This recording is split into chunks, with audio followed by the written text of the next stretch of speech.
Hello viewers. आज के इस वीडियो में हम लोग समझने वाले हैं केमिकल बॉन्डिंग। काफ़ी टाइम बाद वीडियो आप लोगों को देखने के लिए मिल रही है। आज मैं वन शॉट वीडियो लूँगा। केमिकल बॉन्डिंग जो आप लोगों का चैप्टर है वो एक ही वीडियो में पूरा कंप्लीट होने वाला है। मेरा एक कोशिश रहेगा कि कम टाइम में आपकी रिवीजन काफ़ी अच्छी हो सके। तो ओवरऑल क्योंकि रिवीजन करने के बाद हम इसे जितने भी क्वेश्चन होंगे उन सब चीज़ों को भी सॉल्व करेंगे। तो वीडियो स्टार्ट करते हैं। अल्टीग्रेड में अगर हम बात करें केमिस्ट्री में, तो पहले बेसिक चीज़ें याद रखनी है। रसायन विज्ञान में क्या होता है? स्टडी ऑफ मैटर, यानी कि पदार्थ के अध्ययन करते हैं, जिसमें संरचना और कणों के योग के आधार पे जो है इनका अध्ययन होता है। मैटर की बात करें तो मैटर क्या होता है? स्मॉलेस्ट यूनिट होता है एटम का, और इसके अंदर सब एटॉमिक पार्टिकल पाए जाते हैं। इसमें एटम की बात करें तो उसमें प्रोटॉन, इलेक्ट्रॉन और न्यूट्रॉन पाया जाता है। प्रोटॉन का आपको डिस्कवरी पता होगा कि रदरफोर्ड, अभी आप गूगल करोगे तो रदरफोर्ड मिलेंगे, लेकिन एनसीईआरटी में से गोल्डस्टीन को माना जाता है। तो गोल्डस्टीन भी हम रखाएंगे, लेकिन ऑप्शन के बेसिस पे जैसा रहेगा ओरिएंटेड उसी हिसाब से।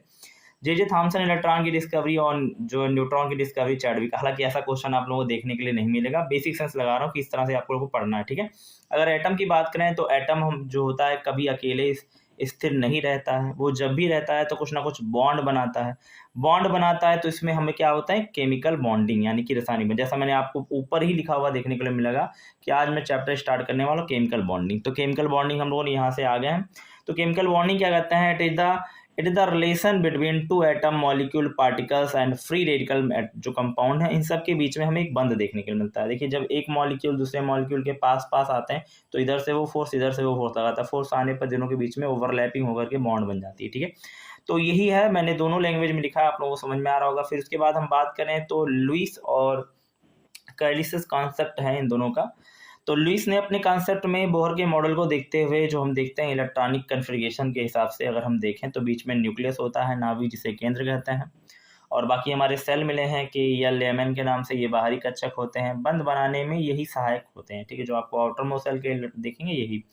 फिर आता है आंतरिक कक्ष, जो बंध बनाने में सहायक नहीं होते हैं, बॉन्ड बनाने में सहायक नहीं होते, बाहर वाले ही होते हैं, अंदर वाले नहीं होते। मान लीजिए कि यल यम, तो यम में आखिरी इलेक्ट्रॉन तो आखिरी सहायक होंगे, ये सभी सहायक नहीं होता है। आगे हम बात करें तो हमारे जैसे यहाँ पर इलेक्ट्रॉन दिया है, तो ये जो एम वाले में ये बंध बनाने के लिए सहायक, ये एल वाले में बंध बनाने के लिए सहायक होंगे। क्लोरीन, ब्रोमीन मैंने इलेक्ट्रॉनिक कन्फिग्रेशन में दे दिया। अगर हम बात करें लुईस डॉट स्ट्रक्चर के बारे में, तो लुईस नाम के साइंटिस्ट ने इसे बताया था। लुईस डॉट स्ट्रक्चर कैसे बनता है? आउटर मोस्ट सेल के इलेक्ट्रॉन जो होते हैं, जो वैलेंस इलेक्ट्रॉन कहलाते हैं, उसके बेसिस पे ये स्ट्रक्चर फॉलो होती है। जैसे सोडियम को देखेंगे तो आउटर मोस्ट सेल के इलेक्ट्रॉन जो है 1 है, और इस तरह से बहुत लोग कहते हैं इसको डॉट, क्रॉस और होल से दिखाया जाता है, रिप्रेजेंट। अब इतना डिटेल में हमें चीज़ें जाना नहीं है, ठीक है। अगर हम बात करें लुईस ऑक्टेट रूल के बारे में, तो क्या है? Every atom tends to complete eight electron in outer most cell. मतलब हर कोई जो है, हर परमाणु अपने बाह्यतम कोष में 8 इलेक्ट्रॉन की अस्थायित्वता चाहता है, और इसी कारण से हर कोई अपने होड़ में लगा हुआ है ऑक्टेट रूल को फॉलो करते हैं। जैसे सोडियम को आप देखेंगे, सोडियम में आपने इलेक्ट्रॉनिक कन्फिग्रेशन किया तो 8 1 दिखा, तो 1 इलेक्ट्रॉन रिमूव करना चाहता है। अब भाई ऑक्टेट रूल के अकॉर्डिंग चाहता है नोबेल गैसेस की तरह बिहेवियर करना, तो ये अपने आप में क्या करेगा? एक इलेक्ट्रॉन यहाँ है, एक इलेक्ट्रॉन ये जो आपको दिखने मिल रहा है, तो ये इलेक्ट्रॉन को क्या करते हैं? डिसोसिएट करते हैं, निकालते हैं बाहर। जैसे ही बाहर निकालेंगे ये, तो अपने आप को प्लस बनाएंगे और बगल वाले को माइनस बना देते हैं। इस तरह से बॉन्डिंग बन जाती है, और जैसा आप देख पा रहे होंगे यहाँ पर, ये बॉन्डिंग ऐसे रहेगी, यानी जो है प्लस बन जाएगा और सीएल के ऊपर इलेक्ट्रॉन खुद का ऐसे करके डॉट क्लोर जो सा भी आप देखेंगे तो बन जाएगा। ऐसे क्लोरीन का मैंने बताया कि एक इलेक्ट्रॉन ग्रहण करता है और वो एक इलेक्ट्रॉन त्याग करता है, तभी जाकर।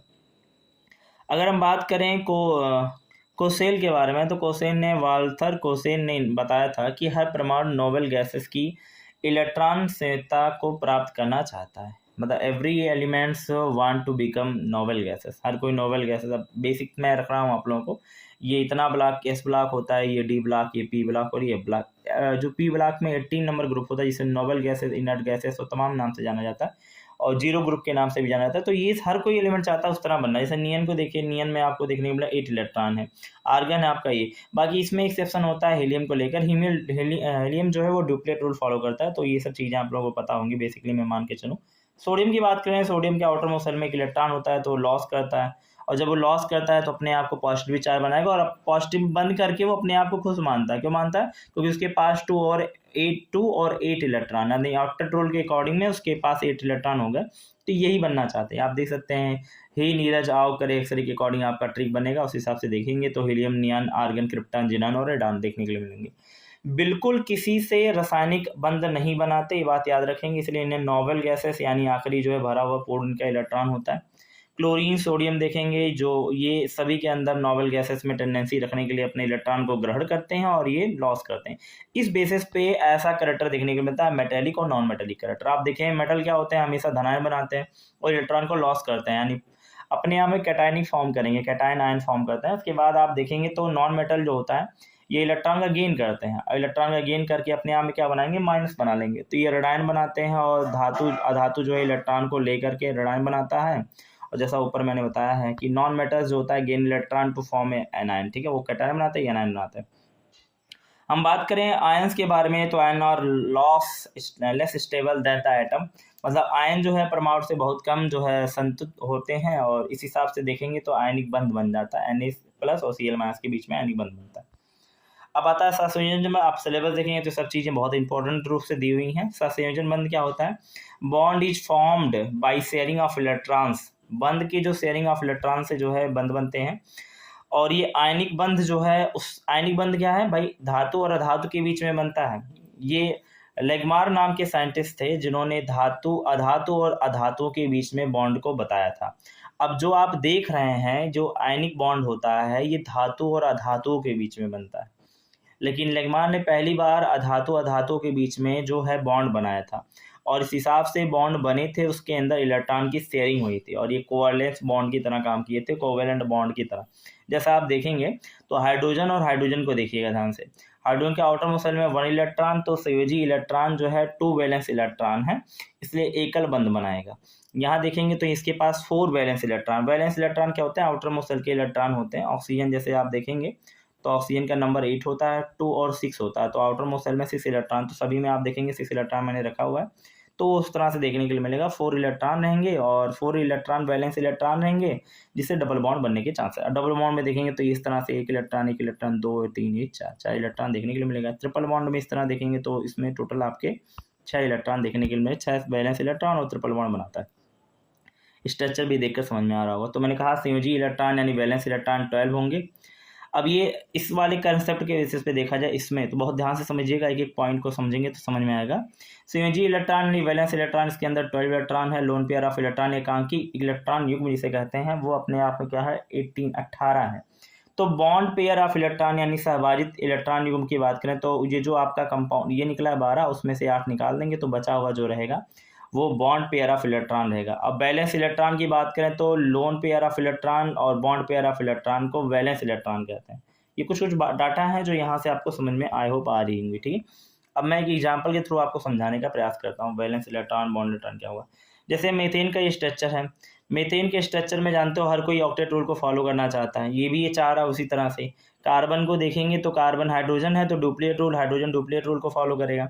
इस जगह पे कार्बन की बात करें तो कार्बन ने पूरे वैलेंस इलेक्ट्रॉन लिए, तो इसमें इस तरह से इसके जो है वो 8 अपने आप में देखिए 4 तो होते हैं, 4 कार्बन के होते हैं, 4 बाहर से, यानी 8 हो गए।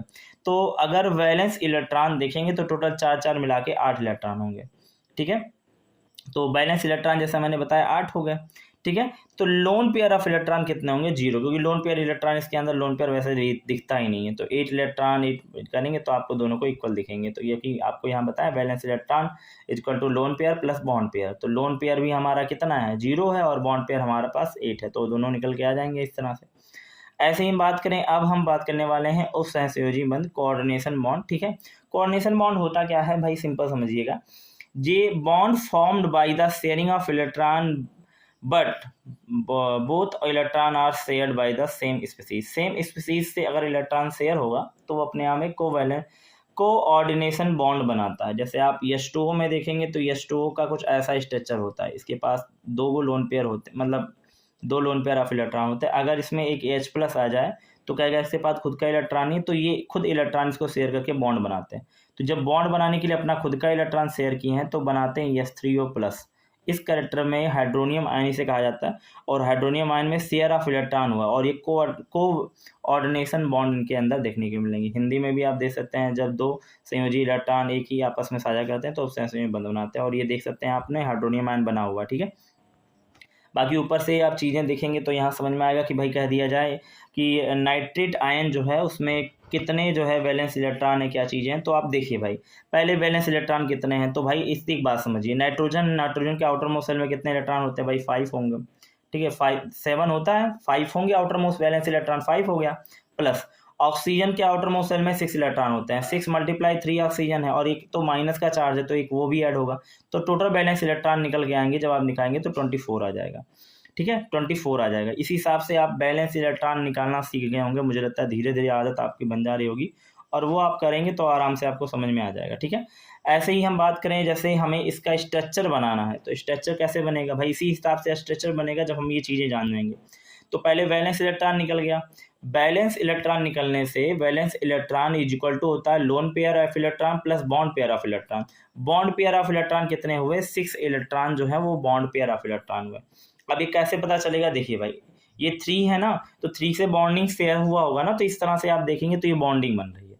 इसी हिसाब से देखेंगे लोन पेयर, तो भाई देखिए आप पूरा निकालेंगे तो लोन पेयर कितने हैं, 18 लोन पेयर मिल जाएंगे। जैसे देखेंगे तो 1 2 3, फिर उसके बाद 4 5 6 7 8 9, अब 9 दूना 18 होता है, आपको पता है 18 लोन पेयर मिल जाएंगे। ठीक है, पेयर ऑफ इलेक्ट्रॉन मिल जाएंगे। अब लोन पेयर इलेक्ट्रॉन के पूरे हैं, लोन पेयर तो आपके 8 हो गए जैसा हमने बताया ऊपर। 2018 के क्वेश्चन के अकॉर्डिंग देखा जाए तो कहा गया है O3 केंद्र में O पर औपचारिक आवेश, ये क्वेश्चन हमारा है। लेकिन अब ये समझेंगे कुछ देर बाद औपचारिक आवेश यानी रखा है नीचे, पहले ये कुछ क्वेश्चन है उसे हम देख लेते हैं। जैसे लिखा है कार्बोनेट आयन, कार्बोनेट आयन में कितने वैलेंस इलेक्ट्रॉन, कितने बॉन्ड पेयर ऑफ इलेक्ट्रॉन, कितने लोन पेयर ऑफ इलेक्ट्रॉन है, और इसी हिसाब से स्ट्रक्चर बन भी जाएगा। आगे चल के फॉर्मल आवेश बहुत सी चीज़ें पढ़नी है हम लोगों को है। तो अगर हम बात करें इसके अंदर वैलेंस इलेक्ट्रॉन के बारे में, तो देखिए पहले कार्बन है, कार्बन के आउटर मोस्ट सेल में 4 इलेक्ट्रॉन होंगे और आपको पता है इसमें क्या होंगे, तो बेसिकली कार्बन के साथ यहाँ पर है क्या, आपको ऑक्सीजन मिल रहा है, तो ऑक्सीजन का 6 × 3 6 3 18 हो गया इसका, और ये 2 इलेक्ट्रॉन दिया हुआ, 2 ऐड कर लेंगे तो यानी कि 24 इलेक्ट्रॉन आप लोगों को देखने के लिए मिलेंगे। इसमें बॉन्ड पेयर ऑफ इलेक्ट्रॉन कितने होंगे, तो भाई 3 तो है ही, 3 2 6, इतना दिमाग में रख लो। तो बॉन्ड पेयर ऑफ इलेक्ट्रॉन 6 हो गए।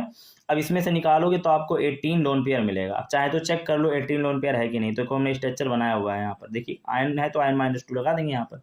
अब देखिए 1 2 3 4 5 6, ठीक है, और कुछ तो गड़बड़ी हुई है यहाँ, सॉरी यहाँ पर भी ऐसा है 7 8, तो अब यहाँ पर हुआ और 9 10, तो टोटल आप देखेंगे तो 9 × 2 यानी कि 18 इलेक्ट्रॉन देखने के लिए मिलेंगे। तो वो होगा क्योंकि माइनस का आ रहा है ना, माइनस चार्ज यहाँ पर -1 तो इसलिए माइनस वाले आ जाएंगे। ठीक है, ऐसे ही H3O+ की बात करें तो इसमें आपके लोन पेयर ऑफ इलेक्ट्रॉन कितने होंगे। ठीक है, तो लोन पेयर ऑफ इलेक्ट्रॉन, पहले वैलेंस इलेक्ट्रॉन निकालेंगे तो है पता है हाइड्रोजन का होता है 1 एटॉमिक जो है आउटर मोस्ट के इलेक्ट्रॉन 1 होंगे, और 3 है तो 3 × 1 = 3 आ जाएगा।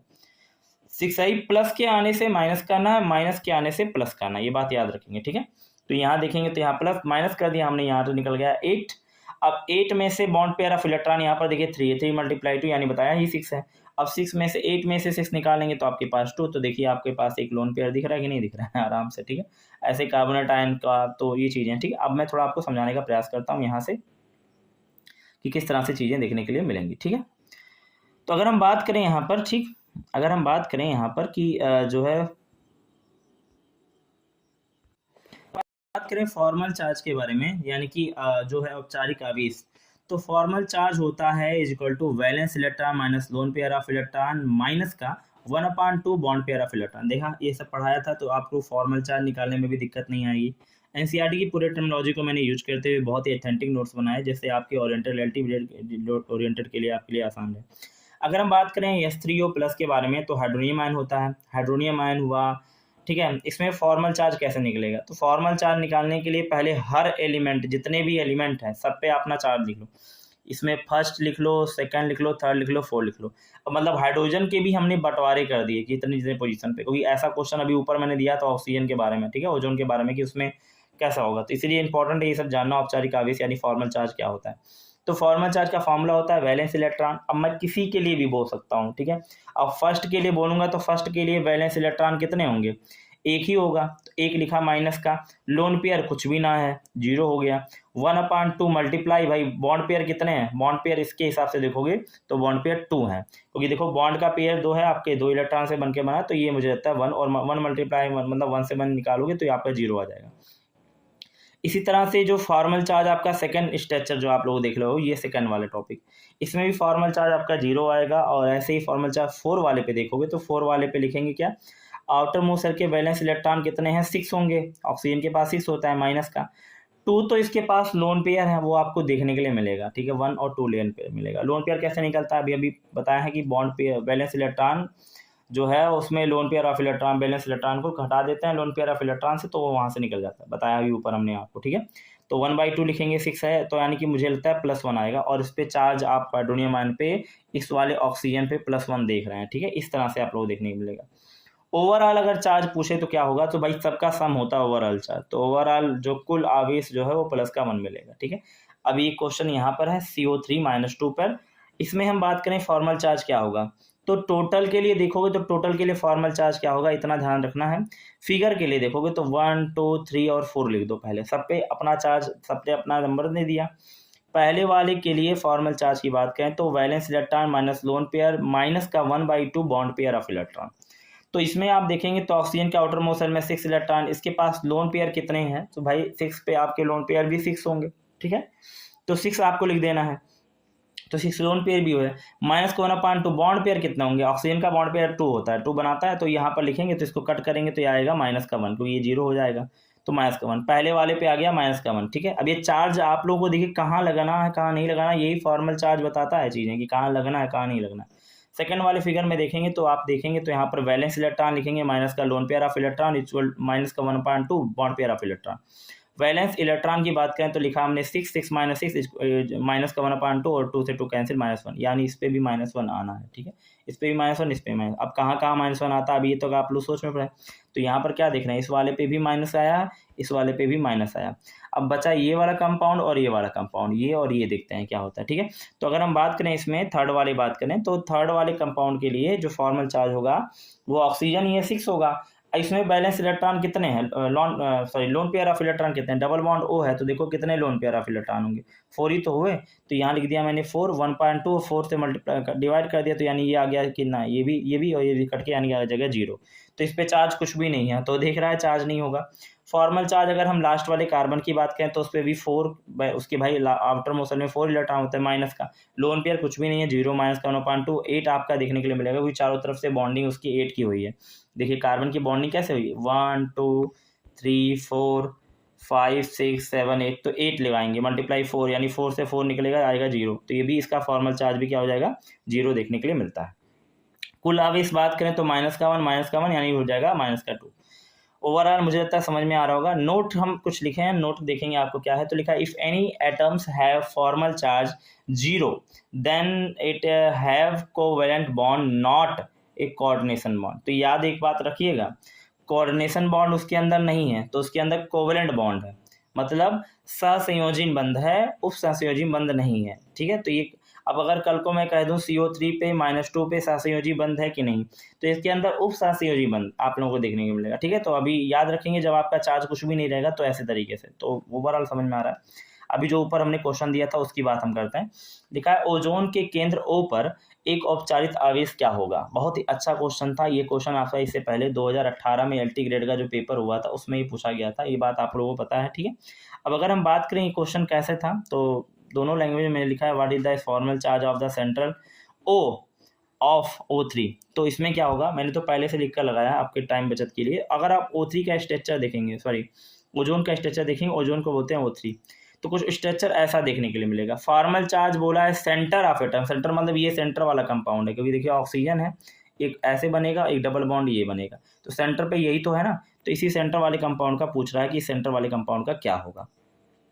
तो हम क्या करेंगे, valence electron minus lone pair of electron minus का 1/2 बॉन्ड पेयर ऑफ इलेक्ट्रॉन होता है। अब इसमें देखेंगे तो कितने वैलेंस इलेक्ट्रॉन होंगे, भाई ऑक्सीजन पे 6 होते हैं, कितने लोन पेयर आ रहे हैं, जब आप ऐसे बना लोगे ना, ठीक है, तो ऑक्सीजन की वैलेंसी आउटर मोस्ट शेल की आप देखोगे तो यहाँ पर 6 हो गए, आउटर मोस्ट शेल में 6 इलेक्ट्रॉन, तो यहाँ पर आपको देखने के लिए मिलेगा कितना, एक ही लोन पेयर मिल रहा है, तो एक लोन पेयर की वजह से यहाँ पर 2 हो गया, माइनस का 1/2 मल्टीप्लाई, अब देखो 1 2 3 4 5 6 इलेक्ट्रॉन शेयर हो रहे हैं, तो इससे कट किया यहाँ 3 आया, तो ओवरऑल आपको यहाँ पर प्लस का 1 देखने के लिए मिलेगा, तो ऑप्शन आपका ये सही होगा, ठीक है। मुझे लगता है आप समझ में आ रहा है।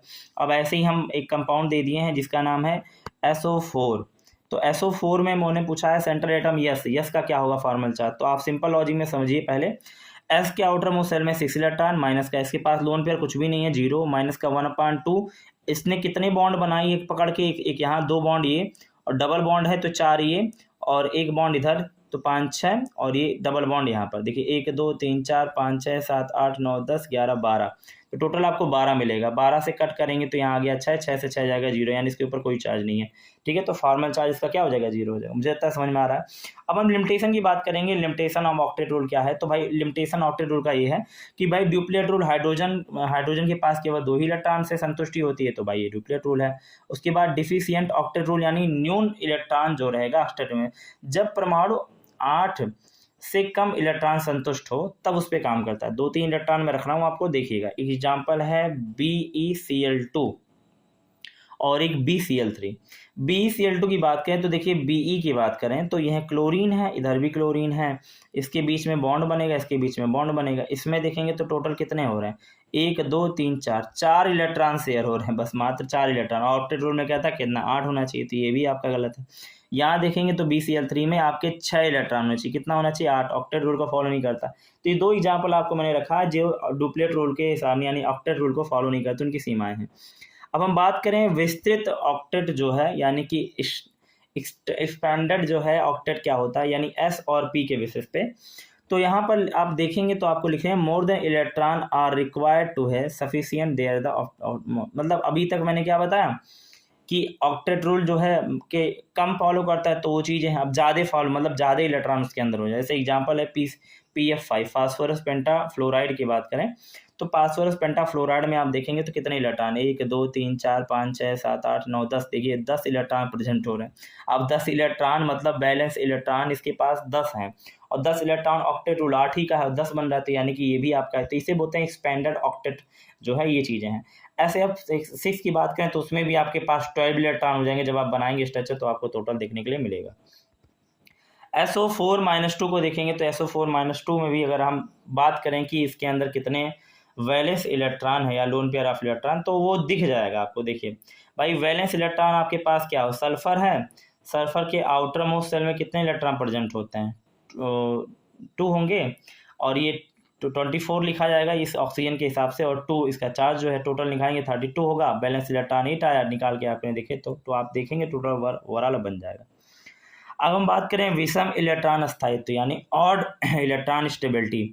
ओनली 2 कंपाउंड जो है, 2 ही कंपाउंड ऐसे हैं जो ऑड इलेक्ट्रॉन स्टेबिलिटी देते हैं, जिसमें NO आता है और NO2 आता है। अब इसको समझने के लिए मैं आपको बताऊं तो भाई एक होता है एनर्जी ग्रहण करना, एक होता है एनर्जी प्रदान करना, यानी एक होता है एनर्जी जो होती है एबिल्ड करती है, एक एनर्जी रिजेक्ट करती है। एबिलिटी में देखोगे तो पॉजिटिवली चार्ज और इसमें निगेटिवली चार्ज देखने के लिए मिलेगा। अगर हम एग्जाम्पल में देखें तो ये वाले देखो, नाइट्रोजन है, इसके आउटर मोस्ट सेल में जो है 5 इलेक्ट्रॉन प्रेजेंट होंगे। अब मैं आगे ऐसे 2 इलेक्ट्रॉन लगा दे रहा हूँ, ऑक्सीजन के भी आगे 2 इलेक्ट्रॉन, क्योंकि इसकी वैलेंसीज के बेसिस पे देखें तो 2 बॉन्डिंग बनेगी, 3 इलेक्ट्रॉन इधर पड़े रहेंगे, तो इनके बीच में ये बॉन्डिंग बन गई, इनके बीच में ये बॉन्डिंग बन गई। आप देखो इसमें 7 इलेक्ट्रॉन प्रेजेंट हो रही, इसमें 8 इलेक्ट्रॉन, तो एक ऑक्टेट रूल और ये इसमें रूल, तो इसलिए इसे बोला ऑड इलेक्ट्रॉन स्टेबिलिटी। तो ये ऑड में आता है, जैसे NO आएगा और NO2 आएगा, 2 आप लोग देखेंगे। अब हम बात करेंगे, नया टॉपिक इसमें रहेगा जिसे बोलते हैं वैद्युत संयोजी आबंध। इलेक्ट्रोवैलेंस बॉन्ड क्या होता है, जिसे आयनिक बॉन्ड के नाम से भी जाना जाता है। ठीक है, तो आयनिक बॉन्ड कैसे बनता है पहले देखिए। तो भाई धातु होता है जिसमें इलेक्ट्रॉन लॉस करने की जो है कैपेबिलिटी होती है, जो फॉर्मेशन ऑफ कैटायन करता है। जो नॉन मेटल है यानी अधातु है, जो इलेक्ट्रॉन गेन करता है, फॉर्मेशन ऑफ एनायन करता है। अब ये धनायन बनने का जो केस है वो कैसे है, भाई कोई मेटल है जब इलेक्ट्रॉन निकाल देगा तो अपने आप को M+ बनाएगा इलेक्ट्रॉन निकाल के। अब और डिटेल में समझो, ठीक है, तब समझ में आएगा। मान लो कोई न्यूक्लियस है, इसमें कोई अलग से ऊर्जा दी जा रही है, कोई ऊर्जा होगी जैसा यहाँ लिखा हुआ है। जब ऊर्जा दी जाएगी तो आउटर मोस्ट सेल के इलेक्ट्रॉन क्या करेंगे, निकलेंगे, तो इलेक्ट्रॉन निकालेंगे। तो इलेक्ट्रॉन के निकलने की वजह से, ध्यान समझिएगा यहाँ पर, इलेक्ट्रॉन के निकलने की वजह से ये आयनीकरण ऊर्जा निकलती है। जो ऊर्जा निकली क्या है, एक प्रकार की आयनीकरण ऊर्जा। अब आपको पता है कि प्लस और माइनस चार्ज जो कि न्यूक्लियस के ऊपर, तो ये वैद्युत स्टैटिक बल के कारण एक दूसरे को बांधे रहता है। तो इस कारण से इसके ऊपर जो है एनर्जी लगाई जाएगी, और जब एनर्जी लगाई जाएगी तो इसके अंदर आयनीकरण ऊर्जा निकलेगा, यानी आयनाइजेशन एनर्जी होगी, यानी वह एनर्जी जिससे परमाणु के आखिरी कक्ष के इलेक्ट्रॉन को मुक्त किया जा सके। तो मुझे तो आयनाइजेशन एनर्जी समझ में आ रहा है, ऐसी एनर्जी जिसमें हम एनर्जी दें तो लास्ट के इलेक्ट्रॉन निकल के बाहर चले जाएं। तो आयनाइजेशन एनर्जी जो होती है वो पॉजिटिवली जो है पॉजिटिव सहायक धनायन बनाने में है, ठीक है, हेल्प करती है फॉर्मेशन ऑफ कैटायन। अब ये एग्जांपल जो मैं आपको लिखवाने ये बताने जा रहा हूँ, ये बहुत इंपॉर्टेंट, ठीक है। अगर बात करें एटॉमिक साइज की यानी परमाणु के आकार, तो परमाणु का आकार अगर घटेगा तो केंद्र और इलेक्ट्रॉन के बीच का जो दूरी है वो भी कम हो जाएगा। जेड इफेक्ट का मतलब होता है आवेशी जो आकर्षण है वो भी बढ़ जाएगा और आयनाइजेशन एनर्जी क्या होगी, बढ़ जाएगी। तो ये बहुत इंपॉर्टेंट फैक्टर है, ये बात ध्यान दीजिएगा। अगर एटॉमिक साइज घटेगी तो जेड इफेक्ट बढ़ेगा, एटॉमिक साइज घटेगी तो जेड इफेक्ट बढ़ेगा, जेड इफेक्ट अगर बढ़ेगा तो जेड इफेक्ट बढ़ने से आयनाइजेशन जो है एनर्जी वो भी बढ़ेगी। यानी कि हमारा परमाणु का आकार जितना कम होगा उसकी आयनाइजेशन एनर्जी उतनी ज़्यादा होगी और केंद्र में इलेक्ट्रॉन के बीच की जो दूरी होगी उतनी ही कम होगी। ये बात याद रखेंगे तो मुझे इतना आसानी समझ में आएगा। अब मैंने यहाँ लिखा है lower to electron ionization energy estimated the electron obtained और एस्टिमेटेड द कैटायन फॉर्म। यानी कि हम बात करें कि आयनाइजेशन जो है एनर्जी जितनी कम होगी इलेक्ट्रॉन उतने आसानी से निकलेगा भाई, क्योंकि सिंपल लॉजिक है, निकलेगा। तो ये जितनी कम होगी इलेक्ट्रॉन उतने आसानी से निकलेगा, उतनी ही आसानी से धनायन बनेंगे। ये बात याद रखेंगे। परमाणु का आकार जितना बड़ा होगा आयनाइजेशन एनर्जी उतनी कम होगी, यानी बहुत बड़े परमाणु के आकार में आयनाइजेशन एनर्जी उतनी कम होती जाएगी। अब ये बात याद रखेंगे, शॉर्ट फॉर्म में आपको बता रहा हूँ। एटॉमिक साइज बढ़ेगा तो आयनाइजेशन एनर्जी घटेगी और आयनाइजेशन एनर्जी घटेगी तो इजीली कैटायन फॉर्म कर लेगा, कोई कंपाउंड कैटायन फॉर्म इजीली कर लेता है। ठीक है, तो ये बात याद रखना है। मैंने क्वेश्चन लिखा है which one of the have lower energy level is the arrangement. इसमें सबसे ज़्यादा लोअर एनर्जी लेवल का सिंपल लॉजिक है, जितना ज़्यादा जिसका साइज होगा, रुबिडियम का साइज सबसे ज़्यादा होता है, तो साइज सबसे ज़्यादा होने की वजह से इसी का जो आयनाइजेशन एनर्जी लो होगा। ये बात मुझे तक समझ में आ रही होगी। Which one of the following, इनमें से कौन सा धनायन आसानी से नहीं बनाएगा? नहीं बनाने वाली बात आ रही है भाई, तो बनाएगा और नहीं बनाएगा दोनों देखिएगा ध्यान से। आपको बेरिलियम, मैग्नीशियम, कैल्शियम और स्ट्रोंशियम दिया है, तो इसमें बी जो है वो आसानी से नहीं बनाएगा। क्यों नहीं बनाएगा? रीजन भाई अभी मैंने कहा ना लोअर एनर्जी, तो ये बहुत इंपॉर्टेंट है।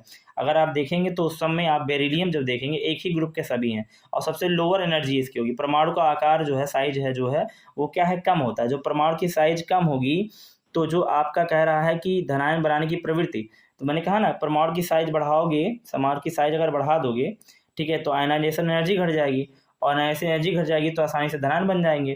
तो ये कह रहा है कि आसानी से धनायन नहीं बनाएंगे, तो सिंपल लॉजिक है, आसान जब साइज बढ़ाओगे तो धनायन आसानी से बनेगा। अब साइज आप घटा दिए हो तो साइज आप जितना कम करोगे उतने ही जल्दी नहीं बनेगा, आसानी से नहीं बनेगा। तो साइज सबसे कम कौन है? बी का है, इसीलिए आराम से देखने को मिलेगा। वो ऊपर वाला टर्म बहुत इंपॉर्टेंट है। ऋणायन बनाने की प्रवृत्ति देखें तो ऋणायन क्या होता है भाई, कोई अधातु तो इलेक्ट्रॉन निकालेगा, ऋणायन बन जाएगा। अब ऋणायन बनने के लिए भी कुछ चीज़ें हैं भाई। देखिए जब एनर्जी अंदर वाले इलेक्ट्रॉन, देखिए बहुत इंपॉर्टेंट है। अब भाई नाभिक होता है, नाभिक के आउटर मोस्ट शेल में इलेक्ट्रॉन ट्रेवल करते हैं। अगर ऋणायन बनना है तो इलेक्ट्रॉन आ रहा होगा, कोई इलेक्ट्रॉन लेकर आएगा। अब इलेक्ट्रॉन लाएगा तो अब कोष के अंदर तो ये इसको भी खींचेगा, उसको भी खींचेगा और ये ही नाभिक इस वाले इलेक्ट्रॉन आए हुए इलेक्ट्रॉन को खींचेगा। तो ओवरऑल क्या देख रहे हो कि एनर्जी जो है, ऊर्जा जो है वो जो है इलेक्ट्रॉन लब्धि ऊर्जा के रूप में देखने के लिए मिलेगी। इलेक्ट्रॉन लब्धि ऊर्जा का मतलब है इलेक्ट्रॉन गेन एनर्जी। इसके अंदर इलेक्ट्रॉन के गेन करने से एक एनर्जी डेवलप होगी जिसे इलेक्ट्रॉन गेन एनर्जी कहेंगे, इलेक्ट्रॉन लब्धि ऊर्जा कहेंगे। जब इलेक्ट्रॉन आएगा तो इलेक्ट्रॉन के जो नाभिक के अंदर पूरा का पूरा एक ऊर्जा होगा जिसे इलेक्ट्रॉन लब्धि ऊर्जा कहेंगे। इलेक्ट्रॉन लब्धि ऊर्जा की बात करें तो इसमें मिनिमम जो होता है एनर्जी रिक्वायर्ड होगा to gain 1 electron of the outer most shell. Minimum मतलब सबसे कम से कम। अब मैंने बाह्यतम जो है, बाहरी कोष में एक इलेक्ट्रॉन लेने के लिए जो ऊर्जा लगती है उसे बोलते हैं इलेक्ट्रॉन लब्धि ऊर्जा, इलेक्ट्रॉन गेन एनर्जी। और ये हमेशा निगेटिव होता है, ऊपर वाला पॉजिटिव था, ये निगेटिव होते हैं। और इसमें अगर जेड इफेक्ट वगैरह देखें तो देखो एटॉमिक साइज घटेगी, जेड इफेक्ट बढ़ेगा और इलेक्ट्रॉन गेन एनर्जी बढ़ जाएगी। ये बात बहुत आसानी से याद रखिएगा। और अगर हम बात करें तो EWG इलेक्ट्रॉन गेन एनर्जी, अगर आप देखेंगे इलेक्ट्रॉन गेन एनर्जी बढ़ा देंगे आप तो आसानी से इलेक्ट्रॉन प्राप्त करेगा, और अगर आसानी से इलेक्ट्रॉन प्राप्त करेगा तो आसानी से ऋणायन भी बनाएगा।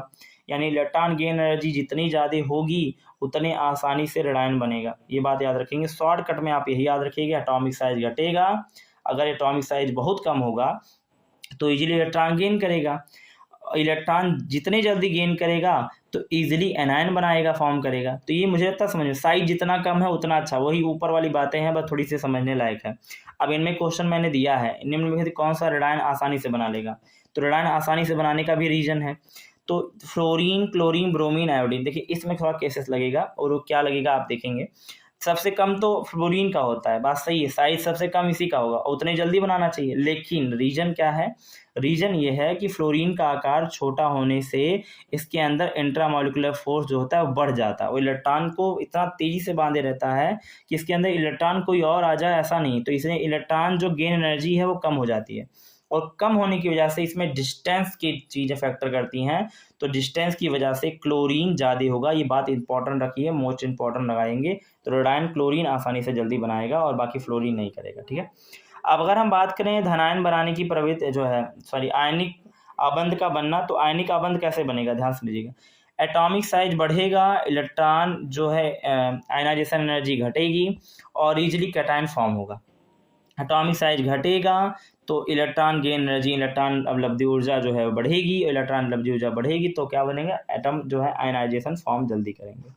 तो याद रखेंगे ये बात, आयनिक जो आबंध है आसानी से बनेगा यदि इलेक्ट्रॉन IE कम होगा और इलेक्ट्रॉन गेन एनर्जी जो है ज़्यादा होगा। आयनिक बंध कब बनेगा, जब हमारे इलेक्ट्रॉन जो है आयनाइजेशन एनर्जी कम हो और इलेक्ट्रॉन गेन एनर्जी ज़्यादा हो। मतलब समझ में, मुझे लगता है बातें समझ में आ रही होंगी। अरे यार माइनस वाले के लिए काम कर रहे हैं, प्लस वाले के लिए, प्लस वाला जितना कम बनाने के लिए होगा, जितना कम आयनाइजेशन एनर्जी होगी उतनी ज़्यादा ही अच्छे से काम करेगा। तो मुझे लगता है समझ में आ रहा है। अब हम बात करेंगे जालक जो है लेटिक फॉर्मेशन कैसे होता है। तो लेटिक फॉर्मेशन छोटा सा टॉपिक है। जब Na+Cl- है तो Na+Cl- के बीच में जाल बनता है, एक प्रकार का जाल बनता है, नेटवर्क बनता है। Na जो है CS से बॉन्ड बनाता है, डॉट डॉट डॉट डॉट, एक Cl से और बनाएगा, फिर एक Cl रहेगा, इस तरह से एक जाल बनती है। तो जाल बनने के लिए जो होता है इसे बोलते हैं, जो अभी मैंने ऊपर बोला क्या बोलते हैं इसे, ठीक है, इसे बोलते हैं जाल का बनना। तो जाल कैसे बनेगा, जाल ऐसे बनेगा जब हमारे पास क्रिस्टल कोई कंपाउंड होगा तो उसके क्रिस्टल आपस में मिलता है तो जाल बन जाता है। यूनिट सेल भी कहते हैं, सबसे छोटी 3D जो है इकाई होती है अपने आप में। अब जालक ऊर्जा भी आता है जिसे लेटेंट हीट कहते हैं, लेटिक एनर्जी कहते हैं। तो ये क्या होता है, वह ऊर्जा जिसमें एक मोल संधि को तोड़ा या बनाया जा सकता है, उसे जो है आयन में बनाने के लिए आयन में आसानी से वह ऊर्जा जिसमें एक मोल संधि को तोड़ा या बनाया जा सकता है उसे आयन में, ठीक है, आयन के लिए तो वो अपने आप होगा। It is the minimum energy required to break और the form 1 mole of crystal lattice into a requirement of a gaseous. कहने का मतलब जैसे Na+Cl- है तो Na+Cl- के लिए जो लैटिक हीट होगा वो होगा 877 किलो जूल पर मोल। अब याद तो डाटा नहीं होगा, बस आपको समझना है क्या होता है। जब जाल बनता है तो निगेटिव चार्ज होता है, जब जाल टूटता है तो पॉजिटिव। बस इतना याद रखिए और कुछ ना याद रखिए, आपको समझ में आएगा। फॉर्मेशन में निगेटिव और डिसोसिएशन में पॉजिटिव, और ये काम आएगा आपको थर्मोडाइनमिक्स में, इसलिए यहाँ थोड़ी बात मैंने बता दी। अब हमारा नया टॉपिक है जिसे बोलते हैं फजान रूल। फजान रूल क्या होता है, तो भाई हर सहसंयोजी आबंध में आयनिक गुण होते हैं तथा हर आयनिक आबंध में सहसंयोजी गुण होते हैं। अब ये तो बात वही होगी, डिब्बे में डिब्बा। तो every covalent bond has ionic character and every bond have covalent character. ये इंपॉर्टेंट फैक्टर है, याद रखने वाली बात है। आप समझ में, आपको बता रहा हूँ, फजान रूल समझ में बहुत अच्छे से आएगा आपको। सहसंयोजी आबंध में आयनिक गुण होता है, ये बात मानते हो। अब कैसे, देखो पोलर और नॉन पोलर पहले समझ लो। पोलर वो होता है, नॉन पोलर वो होता है जैसे मान लो हाइड्रोजन है और हाइड्रोजन सेम ही एटम के हैं, तो बराबर बराबर तोड़ दिया मैंने, तो बराबर बराबर इलेक्ट्रॉन अपना ले लिए, तो नॉन पोलर कैरेक्टर में हो गए। पोलर तब होता है जब हमने विपरीत कंपाउंड लिया। विपरीत का मतलब हाइड्रोजन लिया, क्लोरीन लिया। अब हाइड्रोजन क्लोरीन में मोर इलेक्ट्रोनेगेटिव कौन है, तो मोर इलेक्ट्रोनेगेटिव आपका क्लोरीन है एज कम्पेयर टू हाइड्रोजन। तो ये पार्सरी यानी डेल, याद रखना डेल, ठीक है, ये जो सिंबल है डेल है। तो डेल जो है यानी कि del positive and del negative जो है इसके अंदर चार्ज ऑक्यूपाई करता है, और इस कैरेक्टर के होने की वजह से पोलर कोवेलेंट बॉन्ड बनाता है, और ये अपने आप में आयनिक गुण प्रदर्शित करता है। तो मैंने बताया ना Cl क्योंकि निगेटिव सीरीज का है, शेयरिंग ऑफ इलेक्ट्रॉन होता है, अट्रैक्शन होता है, सहभाजित इलेक्ट्रॉन आकर्षी होता है। जिस जिस जो है सहसंयोजन बंध में इलेक्ट्रॉन निगेटिव हो वह जो है आयनिक गुण प्रदर्शित करेगा। तो मैंने लिखना है if any covalent bond has negative species that its so ionic को कैरेक्टर। अब समझो, अगर Cl के बीच है तो नॉन पोलर, Cl के बीच है तो पोलर, मतलब अपोजिट वाले कैरेक्टर में आएंगे तो ये। अब आयनिक आबंध में अगर हम सहसंयोजी गुण की बात करें कि covalent character in ionic bond, तो आप समझो सरल भाषा में कि क्या होता है। तो भाई मान लो आयन है पॉजिटिव और ये निगेटिव, ठीक है, पॉजिटिव और निगेटिव से मैंने दिखाया, ठीक है। अब होता क्या है कि भाई समझो आयनिक करेक्टर कैसे काम करेगा, तो समझने के लिए बताएं। तो आयनाइजेशन एनर्जी जितनी कम होगी, कैटायन आयनाइजेशन एनर्जी जो है कम करेंगे, जिसमें कैटायन की बात करेंगे, इलेक्ट्रॉन गेन एनर्जी ज़्यादा करेंगे। अब इलेक्ट्रॉन गेन एनर्जी मतलब इलेक्ट्रॉन खींचने की क्षमता जितनी ज़्यादा रहेगी तो उसी करेक्टर में आयनाइजेशन करेक्टर बढ़ेगा। अब समझाने के लिए आपको समझाता हूँ। भाई कैटायन का आकार जितना कम होगा उतने ही कोवैलेंट गुण बढ़ जाएगा, मतलब छोटा जितना होगा उतनी तेजी से फोर्स लगाएगा। अब एटॉमिक साइज अगर बढ़ जाएगी तो कोवैलेंट जो है साइज भी बढ़ेगी, यानी कि सॉरी एनायनिक साइज बढ़ेगी तो अपने आप में देखिए प्लस वाला जितना कम होगा उतने लिए आप लोग संयोजन गुण बढ़ेगा, माइनस वाला जितने ज़्यादा होगा उतने संयोजन गुण बढ़ेगा। ये दोनों एक दूसरे के अपने आप में सिमिलरिटी शो करेंगे। अब जैसे समझाता हूँ आपको, समझ में अभी आप लोगों को आएगा। जैसे देखिए छोटा आयन मैं बता रहा हूँ प्लस का, और ये Cl का मान लो Cl है, अभी जो भी कोई कंपाउंड है वो माइनस में, तो होता क्या है कि ये इलेक्ट्रॉन को अपनी तरफ ऐसे खींचना चाहेंगे, क्योंकि माइनस है तो जोड़ लगाएंगे, क्योंकि EWG जो है वो ज़्यादा है तो, और एटॉमिक साइज ज़्यादा है एनायन का, एटॉमिक साइज ज़्यादा है तो अपने आप में जैसा बताया मैंने कि एटॉमिक जब साइज ज़्यादा है तो कोवेलेंट करेक्टर भी बढ़ जाएगा। तो कोवेलेंट करेक्टर जब बढ़ेगा तो जो माइनस का चार्ज है, एटॉमिक साइज ज़्यादा है माइनस के चार्ज में, तो आयनाइजेशन एनर्जी इसकी बढ़ेगी।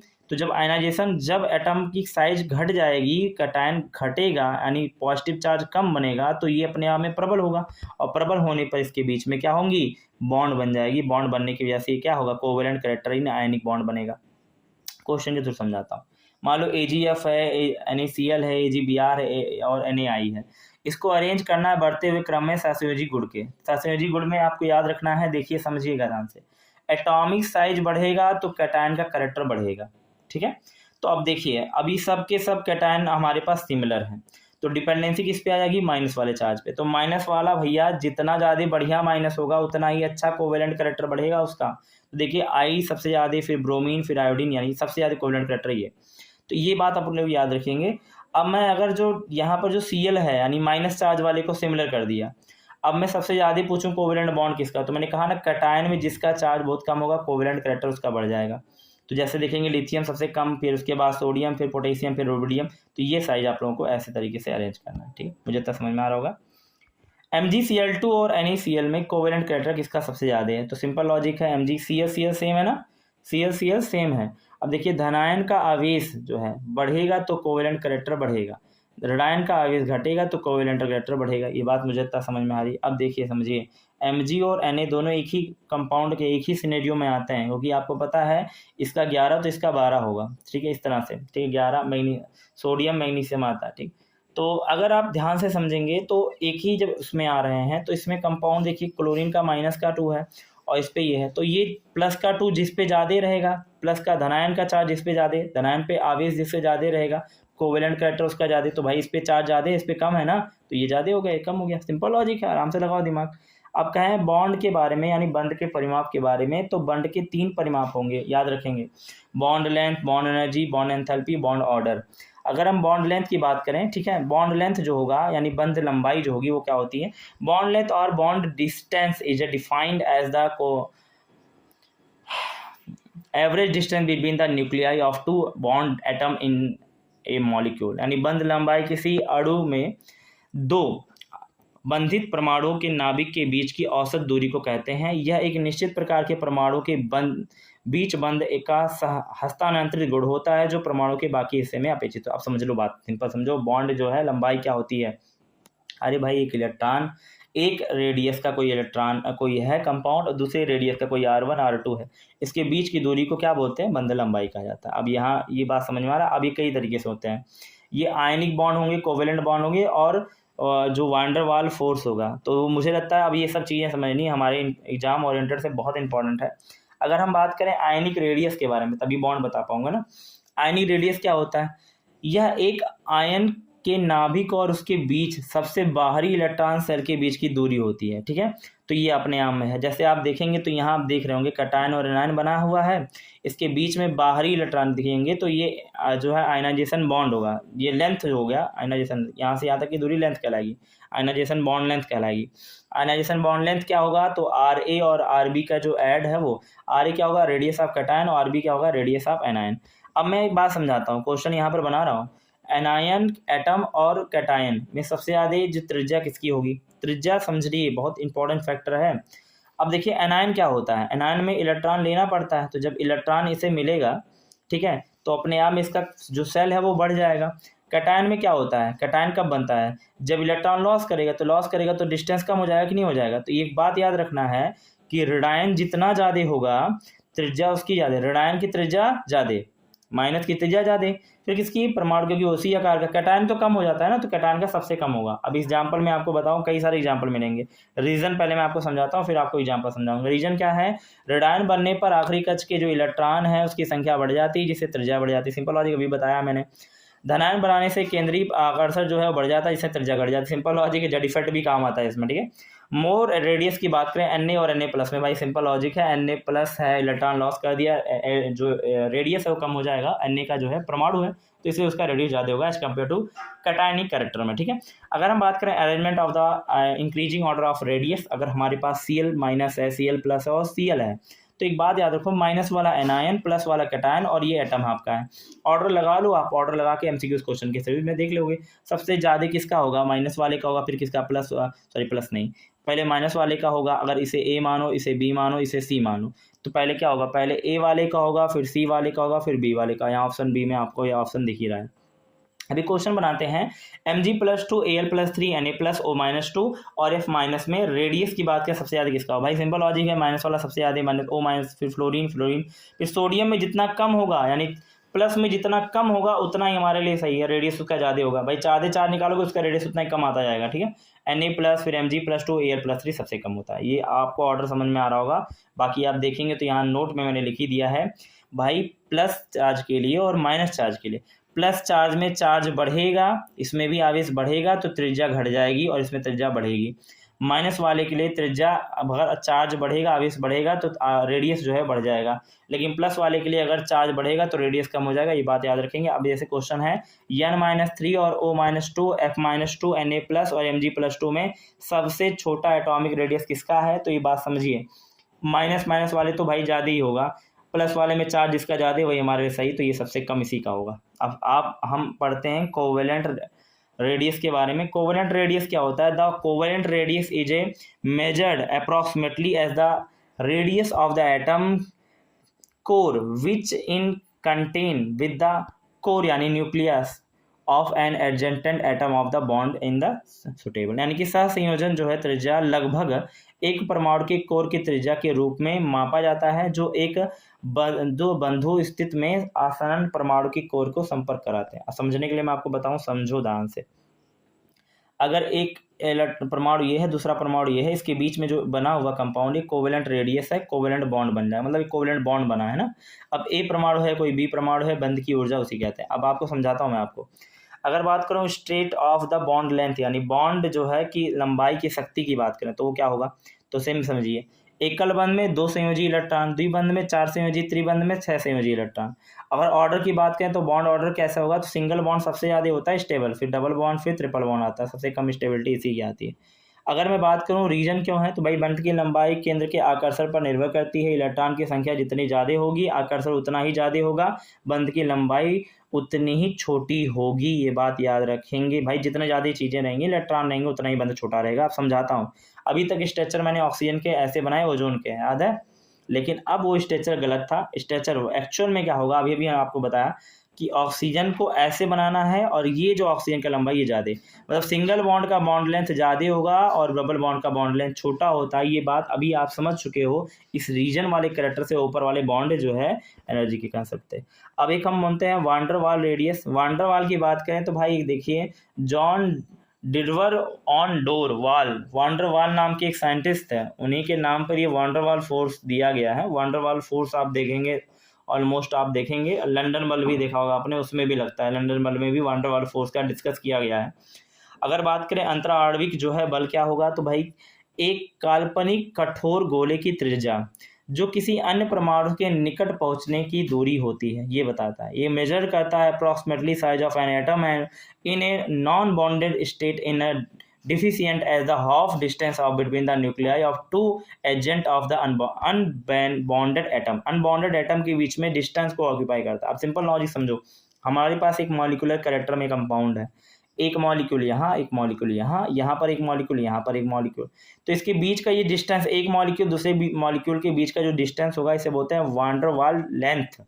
और ये रेडियस जो आप देखोगे, बीच का पार्ट अगर कट कर दूं तो ये चीज़ें आप देखोगे तो ये रेडियस हो जाएगा, तो वान डेर वाल रेडियस के नाम से जानने के लिए मिलेगा। ठीक है, मुझे तो समझ में आ रहा होगा। अब हम बात करेंगे बॉन्ड एंगल के बारे में, बंद कोण क्या होता है। तो बॉन्ड एंगल देखिए क्या होता है, बंद कोण को एक ही परमाणु से उत्पन्न दो संयोजी बंधों के बीच बनने वाले कोण को परिभाषित करता है। भाई देखो, एक परमाणु से ही, मतलब एक ही परमाणु से, मैंने कहा the angle form by between the three atoms in the molecular of the mole, जो प्रोसीजर है between the angle of angle. तो कंपाउंड के लिए बताएं, अगर हम सेंट्रल एटम हमारे पास है, जैसे वाटर होता है, वाटर के अंदर H2O होता है, अभी मैंने कितना एंगल झुका रहा हूँ उसकी बात नहीं कर रहा, इसके बीच में जो होगा वो 104.5 डिग्री का एंगल बनने के लिए मिलेगा। अब ये याद करना है, नहीं याद करना है, क्या चीज़ें रहेंगी, मैं आगे आप लोगों को डिस्कस करके बताऊंगा।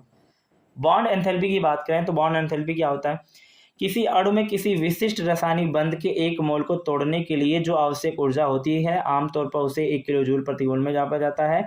ये आपकी जो होती है बंड एंथैल्पी होती है। एंथैल्पी एक प्रकार का ऊर्जा होता है, फॉर्मेशन ऑफ एनर्जी। इसी तरह से एंट्रोपी होती है। अब भाई इसे किलो जूल पर मोल से मेजर किया जाता है। याद रखना, किसी भी अमाउंट को, कोई भी अणु के बनने के लिए, किसी भी अणु के, याद रखेंगे, it is the amount of energy required to break और 1 mole of a specify chemical bond of a molecule usually measure the kilo joule per mole. ये मैंने ऊपर जो बताया वो चीज़ है। एंथैल्पी क्या होती है, amount of energy required to perform 1 mole of work, यानी 1 मोल कार्य कराने के लिए जो ऊर्जा लगेगी उसी को उसकी एंथैल्पी कहा जाता है। अगर मैं हाइड्रोजन की बात करूं तो हाइड्रोजन जो कि सिंगल बॉन्ड है, अब ये बना कैसे होगा, H और H से मिलकर बना होगा। तो H और H के मिलने से, अब देखो दोनों चीज़ बताया मैंने, फॉर्मेशन की बात भी कही है, डिसोसिएशन की बात भी की है। तो फॉर्म करने के लिए जो एनर्जी रिक्वायर्ड होगी वो होगी कितनी, 435.8 किलो जूल पर मोल। अब कुछ डाटा याद करना पड़ेगा, मैं बताऊंगा, कुछ डाटा नहीं याद करना, इससे काम बन जाएगा। ऑक्सीजन डबल बॉन्ड होता है। अब सिंगल बॉन्ड है और डबल बॉन्ड है। डबल बॉन्ड में देखोगे तो आपका हो जाएगा क्या, जो आपकी एंथैल्पी हो जाएगी डेल्टा H माइनस की बात करें तो ये हो जाएगी 498 किलो जूल पर मोल। और अगर आप N2 में देखोगे तो आप देखिए 946 किलो जूल पर मोल। मतलब क्या समझ में आ रहा है, आपने bond strength of bond enthalpy की बात करें तो सबसे ज़्यादा ट्रिपल बॉन्ड, फिर डबल बॉन्ड, फिर सिंगल बॉन्ड होता है।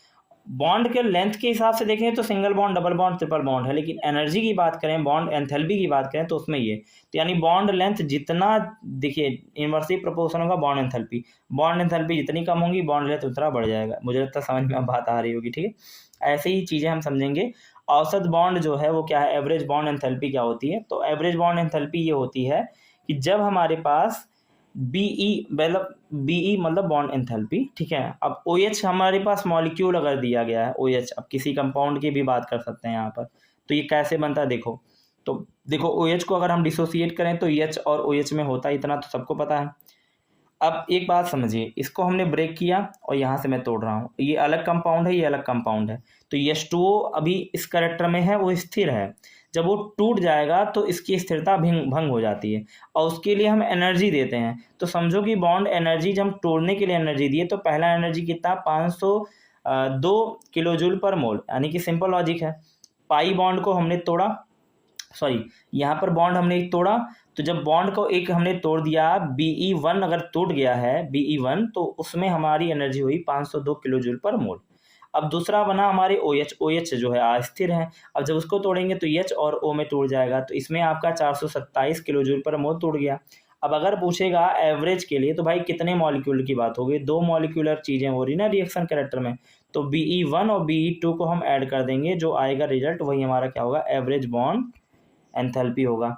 अब हम थोड़ी सी बात और करेंगे, ठीक है, वो क्या होगा भाई, देखिए CH4 की बात करें तो CH4 कैसे डिसोसिएशन होगा, शुरू में तोड़िए तो टूटने के लिए ओवरऑल कैसे टूटेगा, तो कार्बन और +4 हाइड्रोजन में डिसोसिएट होगा। तो कंप्लीटली डिसोसिएशन कितना, इतना सारा कंप्लीटली डिसोसिएशन है, यानी 1625 किलो जूल पर मोल। अगर पूरा खत्म करना, उसकी ज़िंदगी पूरी तबाह करनी, इतना एनर्जी देना पड़ेगा आपको। ठीक है, अगर मीथेन, अब स्टेप देखिए, स्टेप अगर कैसे होगा, अगर एवरेज पूछ लेगा तब क्या करेंगे, तो पहले CH3 फिर H होगा, फिर CH3 बचा CH2 और H में, CH2 बचा CH और H में, फिर CH बचा CH को H। अब ये इससे ज़्यादा थोड़ी ना जुड़ सकता है क्योंकि पूरे हाइड्रोजन निकल चुके हैं। तो ये जो आपको दिख रहा है कितने स्टेप चले 1 2 3 4, तो बाई में 4 और x1 x2 और सबको ऐड कर लेंगे तो औसत बॉन्ड जो है एंथैल्पी निकल जाएगा।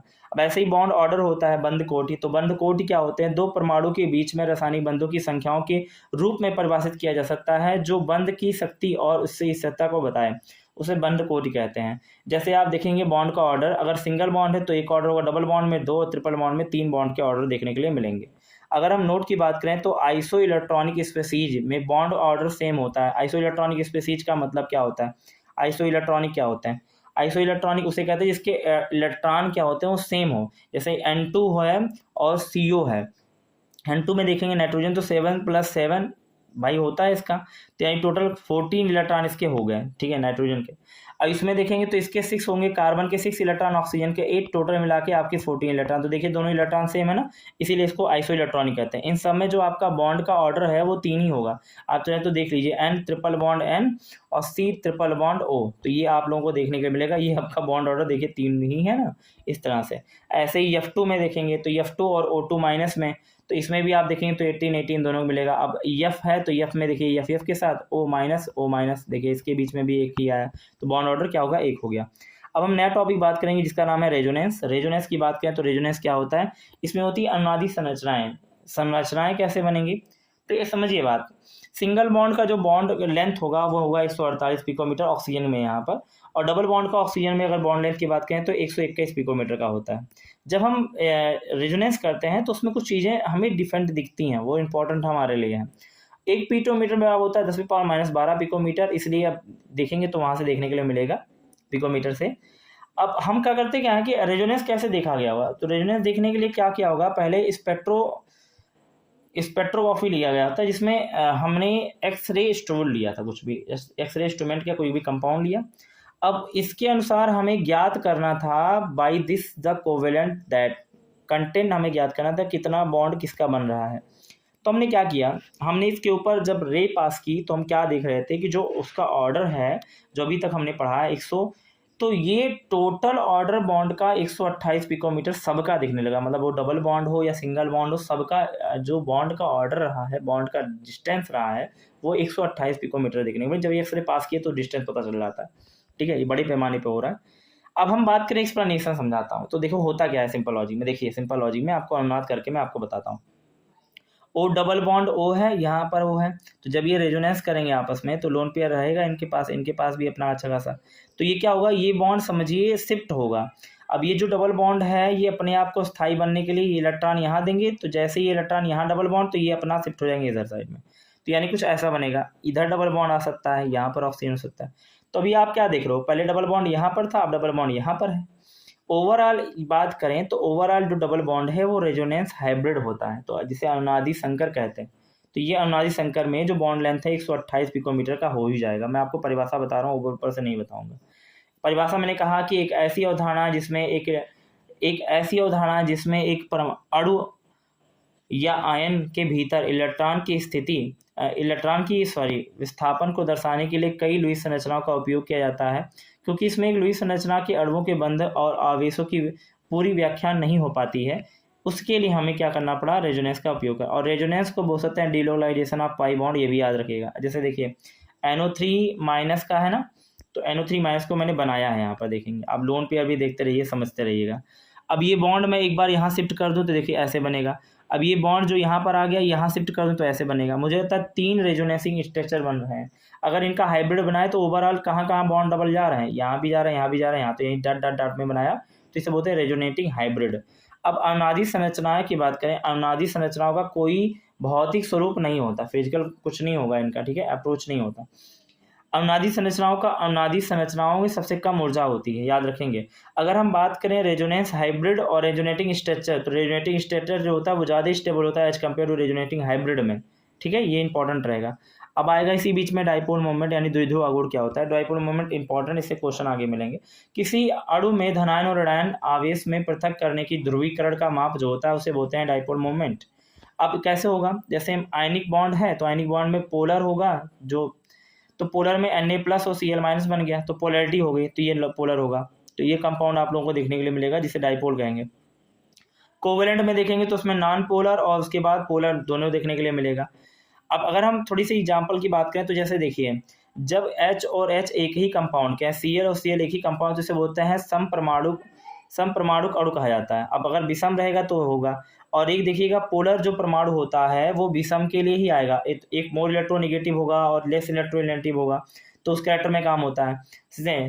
स्प्रिंगली सॉल्युबल होगा, स्प्रिंग में थोड़ा थोड़ा सॉल्युबिलिटी होगी, तो डाइपोल मोमेंट भी आता है, जो पोलर कैरेक्टर होगा डाइपोल मोमेंट शो करेगा। तो डाइपोल यानी द्विध्रुव आघूर्ण, डाइपोल मोमेंट क्या होता है, इक्वल टू होता है चार्ज इंटू में डिस्टेंस, चार्ज और डिस्टेंस के आगे चीजें काम करेंगी, तो म्यू इक्वल टू होता है, इसे म्यू से रिप्रेजेंट करते हैं, mu equal to Q into D होता है, ठीक है। इसकी एसआई यूनिट होती है सी और एम, और इसीलिए इसको डीवे कहा जाता है। 1 डीवे इक्वल टू होता है 3.33 इंटू 10⁻30 सेंटीमीटर होगा। अब क्योंकि जैसे मैंने बताया कि पोलर कब होगा कोई कंपाउंड, जब मोर इलेक्ट्रोनेगेटिव आएगा। अगर मैं मीना की बात करूँ, मीना का मतलब होता है मोर इलेक्ट्रोनेगेटिव एलिमेंट, तो इसमें कुछ चीज़ें शॉर्टकट में याद रखना, फोन्स FONS, ये ट्रिक याद रखिएगा, फोन्स होता है इसमें मोर इलेक्ट्रोनेगेटिव। बाकी तो आप देखेंगे सीरीज मैंने लिख दी है, इसको आप लोग एक बार रिकॉल करेंगे, देखेंगे तो आ जाएगा समझ में। अब हम बात करें कुछ रिप्रेजेंटेशन, कैसे हमारे पास डाइपोल मोमेंट रिप्रेजेंट होगा, इससे रिलेटेड क्वेश्चन है, आप लोग ध्यान से समझिएगा। तो जैसे H है और Cl है, बताओ इसमें मोर इलेक्ट्रोनेगेटिव कौन है भाई, ये, तो इसके लिए ऐसे चार्ज, ये देखिए ये वाला पुश होगा, ये आपका हेड, तो हेड ऐसे कैरेक्टर में देना है, ठीक है।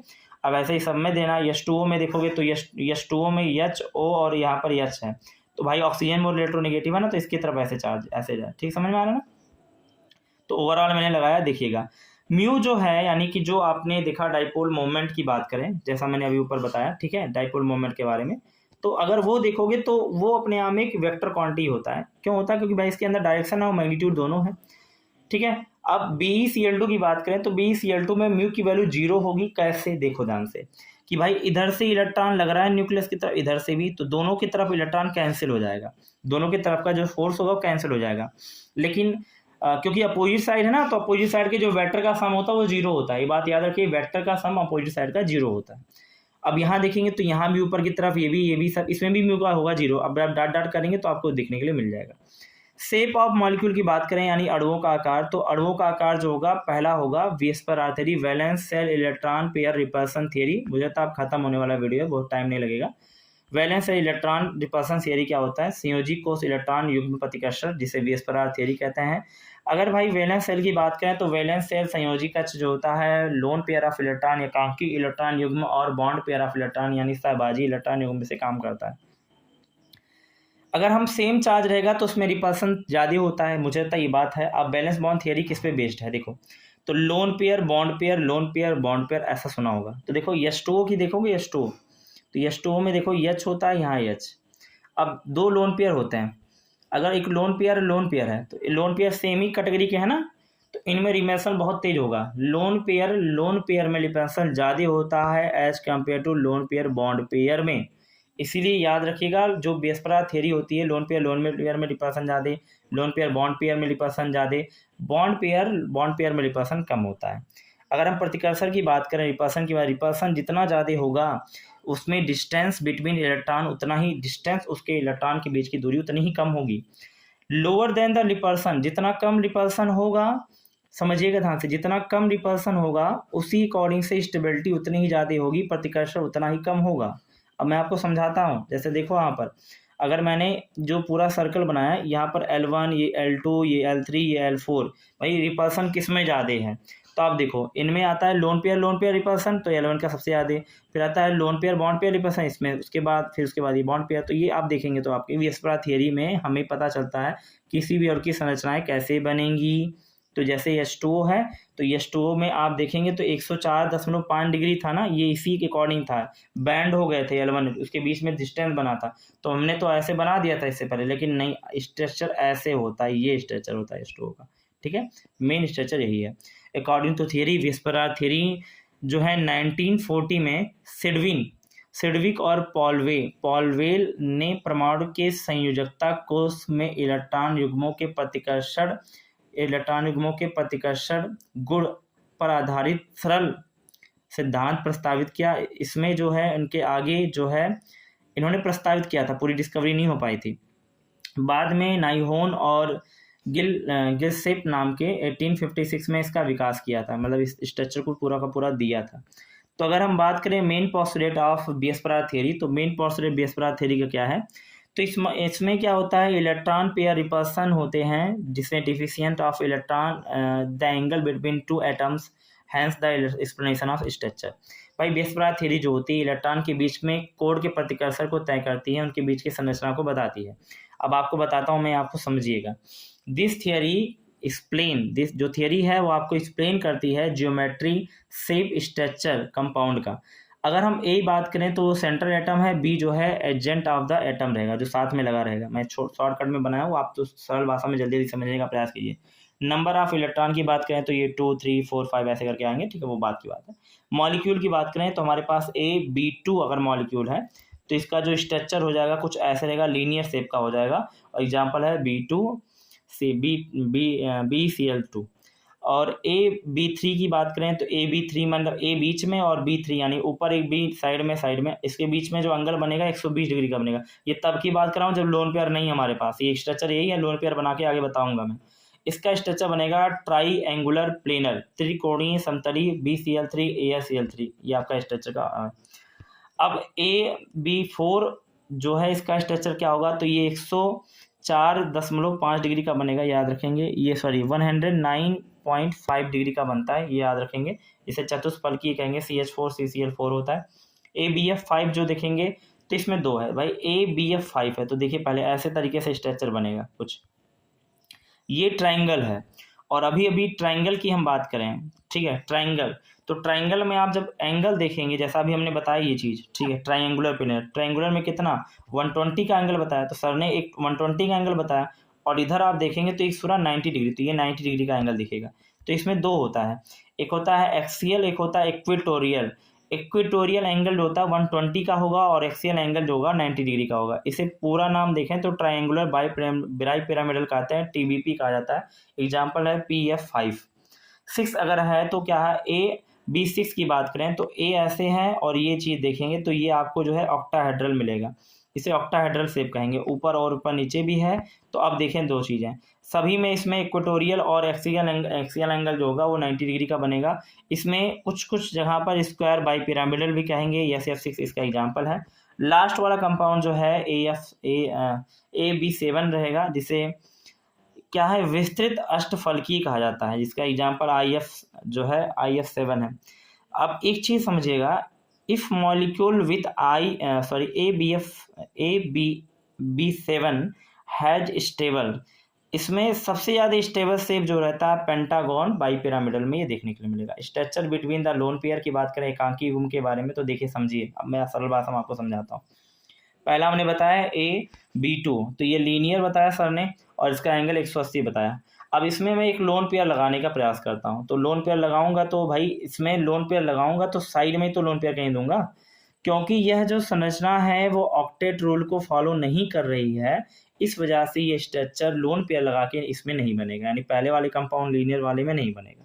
दूसरा वाला बताया मैंने है क्या, AB3, जिसे ट्राइंगुलर प्लेनर कहा है, तो इसमें एंगल बनाते हैं 120 डिग्री। एग्जाम्पल, अगर इसमें लोन पेयर हम लगा देते हैं, तो मैं एक लोन पेयर लगा दिया तो ऐसे एंगल बनेगा। तो आप देखें A है ना, यहाँ भी B और यहाँ भी B है, तो ये कुछ ऐसा दिख रहा है जो बेंट हो गया, मुड़ गया, ठीक है, मुड़ा हुआ है और एंगल बना है इसमें, तो एंगुलर और मुड़ा हुआ और V शेप देखने के लिए मिलेगा। तो ये काफ़ी सारे इसके नाम हैं, पहले V शेप, एंगुलर, कोडी यानी कि बेंट शेप, ये देखने को मिलेगा। और अगर 2 लोन पेयर लगाना चाहें तो 2 लोन पेयर लगा के नहीं हो पाएगा, ये सॉरी B2 रहेगा, तो 2 लोन पेयर का वहीं बनेगा, फिर वही आएगा, सिंगल बॉन्ड रहेगा, सिंगल बॉन्ड एग्जिस्ट नहीं करेगा, यह बात याद रखिएगा। अब हम बात करें AB4 के बारे में, जिसे टेट्राहेड्रल चतुष्फलकीय, इसमें 109.5 डिग्री का डिस्टेंस जो बनाता एंगल। अगर इसमें ABF3, इसमें 3 करके एक लोन पेयर लगाया मैंने, तो देखिए तीनों ऐसे दिखेंगे। अब ये मुड़ गए हैं ना, मुड़ेंगे चीजें, रिपल्सन वाला कैरेक्टर बताया ना ऊपर अभी आप लोगों को, बॉन्ड पेयर लोन पेयर में रिपल्सन, तो रिपल्सन होने की वजह से 107 डिग्री बन जाता है। अभी 109 डिग्री था तो कम हो जाएगा, क्योंकि लोन पेयर आ गया, लोन पेयर से रिपल्सन ज़्यादा होगा, लोन पेयर ज़्यादा रिपल्सन कराते हैं। तो ये बना ट्राइगोनल बाई पिरामिडल, एग्जाम्पल है NH3, ठीक है, ऐसे याद रखेंगे आप लोग। अगर मैं इसमें थोड़ा सा एक और 2 लोन पेयर कर देता हूँ, तो 2 लोन पेयर करूंगा तो ये ऐसे दिखेगा। 2 लोन पेयर है तो रिपल्सन उतना ही ज़्यादा, अभी मैंने ऊपर बताया है, तो रिपल्सन ज़्यादा होने की वजह से ये वाटर का, अभी वाटर का मैंने बताया था 104.5 डिग्री, तो ये वाटर है बेंड शेप, यानी कि ये बेंड शेप हो जाएगा, फिर से V शेप बनेगा, देखो ऐसे बेंड हो गया ना, तो बेंड शेप हो गया, तो याद रखेंगे आप लोग, V शेप देखने के लिए मिलेगा। आप कहा था ABF5 जिसे ट्रायंगुलर बाइपिरामिडल कहा था, त्रिकोणीय समतली। इसमें एक्सियल एंगल हुआ था 100 जो है इसमें एक्सियल इक्वेटोरियल 120, एक्सियल 90 का बना था। Due to the larger angle on the equatorial position repulsion becomes less, so the structure get very less stable. भाई बहुत लेस स्टेबल होगा ये कंपाउंड। आगे मैं आपको बता रहा हूँ कैसे बनता है। पहला मान लो बना दिया AB4, क्योंकि 5 था उसमें से एक कम करके एक लोन पेयर लगाया मैंने, तो एक लोन पेयर लगाया तो ऐसा ही बना सकता हूँ ना स्ट्रक्चर, लेकिन ये एग्जिस्ट नहीं करेगा, ये स्ट्रक्चर एग्जिस्ट करेगा, क्योंकि भाई वही रिपल्सन वाला कैरेक्टर मैंने इतना सारा जो वर्ड बोला वही है। तो आप देखेंगे तो ये आप देखेंगे एग्जाम्पल जिसे बोलते हैं सी सॉ शेप। सी सॉ का मतलब सी सॉ शेप बन जाएगा, ठीक है, ऐसे देखेंगे ध्यान से, ये सी सॉ शेप है, आप देखेंगे सी सा, ठीक है, सीसा देख रहे हैं इस तरीके से, तो ये सी सॉ शेप के लिए, क्योंकि मिरर इमेज के कैरेक्टर का कुछ दिखने के लिए मिलता है। अब आप देखेंगे तो AB3L2 अगर आपके पास है तो भाई ऐसे करके A है इधर इधर इधर, और ये आपके दो लोन पेयर है, रिपल्सन ज़्यादा होगा आपको पता ही है, तो ये टी शेप बनाते हैं। आप देखेंगे ध्यान से तो ऐसा नहीं दिख रहा है टी की तरह, तो ये टी शेप बनाते हैं, तो इसे टी आकार कहते हैं। ClF3 इसका स्ट्रक्चर होगा। अब इसके बाद पांचवें की बात करें तो जैसा मैंने कहा था AB6 ऑक्टाहेड्रल बना था। इसमें अगर एक लोन पेयर एक कम करके जो लिगेंड्स वाला कंपाउंड है उसको कम करके एक लोन पेयर लगाएं तो ये एक स्क्वायर और पिरामिडल बनेगा। एग्जाम्पल ClF5 और BrF5 आपको देखने को मिलेगा। अगर दो लोन पेयर लगाएंगे तो दो लोन पेयर लगाएंगे कुछ ऐसा रहेगा, तो ये नाम होगा स्क्वायर। पिरामिडल था, स्क्वायर जो है वो प्लेनर हो जाएगा। ये जब दो रहेगा तो प्लेन में आएगा, और पिरामिडल ये पिरामिड शेप का एक है ना ऐसे, तो एक पिरामिडल आएगा। जीनन फ्लोराइड इसका एग्जाम्पल होगा। शॉर्ट रिवीजन देखते हैं, याद रखिए AB2 में कोई लोन नो होगा, अगर AB3 है तो उसमें एक लोन पेयर बेंड शेप होगा, उसी का सेकंड पार्ट बनता नहीं। AB4 में अगर देखेंगे तो दो बनता है, एक लोन पेयर रहेगा ट्रायंगुलर बाइपिरामिडल और दूसरा वाला बेंड शेप बनाता है। AB5 में दो बनेंगे चांसेस हैं, वो क्या बनेगा AB4L जिसे सीसॉ शेप बनेगा, AB3L2 जिसे टी शेप बना था, और 6 वाले कंपाउंड में अगर आप देखेंगे तो AB5L स्क्वायर पिरामिडल और एक स्क्वायर प्लेनर। ये आपने देखेंगे, मुझे समझ में आ गया होगा आप लोगों को। जिनान का फ्लोराइड जैसे स्ट्रक्चर है तो AB4 है ना। अब इसमें स्ट्रक्चर में आप देखेंगे कैसे आपका बन रहा है, कितने लोन पेयर लग रहे हैं। तो जिनान के जो है 8 संयोजी इलेक्ट्रॉन होते हैं जिसके साथ 4 बॉन्ड बनाया है, तो 8 में से 4 निकालेंगे तो 4 इलेक्ट्रॉन प्रेजेंट है। 4 इलेक्ट्रॉन से पेयर कितने में, 2 लोन पेयर हुए, तो इसीलिए हुआ AB4 और L2 2 है, 2 लोन पेयर, तो 2 लोन पेयर हुए, स्क्वायर प्लेनर हो जाएगा। आप देखेंगे ये पूरा स्ट्रक्चर ऊपर मैंने बताया है, ठीक है, तो वहां से देखेंगे। देखिए अभी आपने देखा ना ये चीज स्क्वायर प्लेनर का, देखिए अभी मिला है स्ट्रक्चर कुछ इसी तरह दिख रहा है, तो ऊपर वाला चीज आप लोग रिकॉल कर या स्क्रीनशॉट ले लीजिए, ठीक है। अगर ClF3 की बात करें तो ये कुछ एग्जाम्पल दिखेगा AB3 के साथ। क्लोरीन के आउटर मोस्ट सेल में 7 इलेक्ट्रॉन प्रेजेंट होते हैं। 7 इलेक्ट्रॉन की बात करें, फ्लोरीन जो है एक इलेक्ट्रॉन इसके पास है तो फ्लोरीन निकलेगा, तो 4 से 2 लोन पेयर होगा। और अगर हम स्ट्रक्चर की बात करें AB3 और L2, ये आपका टी शेप होता है, अभी मैंने आपको ऊपर बताया, ठीक है। BrF5 की बात करें तो ये AB5 की तरह दिखेगा। 7 इलेक्ट्रॉन ब्रोमीन होता है क्योंकि हेलोजन फैमिली में सभी होता है। 5 इसके पास है, 5 निकालेंगे 2 और एक लोन पेयर में स्क्वायर पिरामिडल आएगा, ये बात याद रखेंगे L के साथ। और SF4 में देखेंगे तो AB4 है और AB4L1 है, आकार देखेंगे सीसॉ शेप बनेगा, 2 इलेक्ट्रॉन क्योंकि निकाल के देखेंगे तो एक लोन पेयर बनेगा। H2S देखेंगे तो ये भी इस तरह दिखेगा, और ये ऐसे आकार ऐसे चीज़ें दिखेंगे, और ये वेंट शेप के देखने को मिलता है। तो वेंट शेप बोले या वी शेप बोले या रेगुलर बोले, ये सब चीज़ें। अब क्वेश्चन देखते हैं हम लोग, जो क्वेश्चन इसके अंदर दिया हुआ है, ठीक है। Which of the following compound species have undistorted octahedral structure. भाई non present lone pair, simple logic है, तो सिंपल लॉजिक है, कंपाउंड देखेंगे उस हिसाब से चीज़ें सॉल्व करेंगे। तो डिस्ट्रैक्टेड यही होगा, इसमें नहीं होगा। ये आपका एग्जाम्पल होगा 1 2 3 1, उसके बाद 2 जो है नहीं बनाता, और 3 आपका जो कंपाउंड है, ठीक है। ये आपके एग्जाम्पल में देखने के लिए बनेंगे, ठीक है। एक क्वेश्चन और देखने के लिए मिलेगा म्यू वाले करेक्टर से, which of one of the following compound have a present जो है डाइपोल मोमेंट जो है वो कौन सा है, किसके अंदर डाइपोल मोमेंट प्रेजेंट है। भाई 0 होगा तो डाइपोल मोमेंट 0 होगा, कह रहा है जिसके अंदर डाइपोल मोमेंट 0 नहीं है, प्रेजेंट है, तो SiF4 है। तो स्ट्रक्चर बनाओगे तब ज़्यादा क्लियर होगा। मैंने स्ट्रक्चर बनाया है, तो आप देखेंगे SiF4 है ना, 6 है, तो देखिए 4 ऐसे बनाइए, ऊपर नीचे कीजिए, फ्लोरीन है, फ्लोरीन ऐसे देखेंगे सभी सब। अब आप वो पढ़ते आए अभी वेक्टर क्वांटिटी है, अपोजिट वेक्टर सभी सम करेंगे 0 आ जाएगा। इसमें देखेंगे तो SF4 में, SF4 में कैसे होगा देखो ध्यान से समझो, मैंने यहाँ लिखा भी है। SF4 मैंने बनाया है, तो उसके बाद देखेंगे तो इसके पास एक लोन पेयर होगा, बाकी किसी के पास यहाँ लोन पेयर है ना, तो SF4 में, क्योंकि जब हमने वैलेंस इलेक्ट्रॉन निकाला 6 होगा, माइनस का 4 करेंगे तो आपके पास 2 होगा, 2 पे एक लोन पेयर आप लोगों को देखने के लिए मिल रहा है। तो अगर एक लोन पेयर है इसके पास, तो जब फ्लोरीन होगा ऐसे शेप बनेगा, इस तरह से सेफ हो गया, इसके पास यहाँ एक लोन पेयर हो गया। आप देखेंगे तो ये ऐसे तरीके से, ये इस तरह से आपको वेक्टर, तो ये वेक्टर वाले कैंटीज में ये वाला कैरेक्टर खत्म हो गया, लेकिन ये वाले बच रहे हैं, तो इसके पास डाइपोल मोमेंट जो है।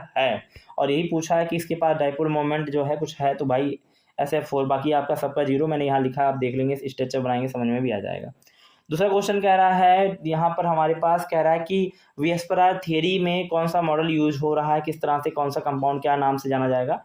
तो भाई BeCl2 की बात करें, BCl3, SiCl4, AsF4, H2S, PS3 की बात करें सब में, तो देखो BCl2 में देखेंगे तो ये AB2 यानी लीनियर की तरह, क्योंकि लोन पेयर है नहीं, तो इसमें भी लोन पेयर है नहीं, तो ट्राइगोनल प्लेनर, इसमें भी लोन पेयर है नहीं, तो टेट्राहेड्रल। अब आपको पता है 109 डिग्री 209.5 डिग्री का एंगल बनाता है।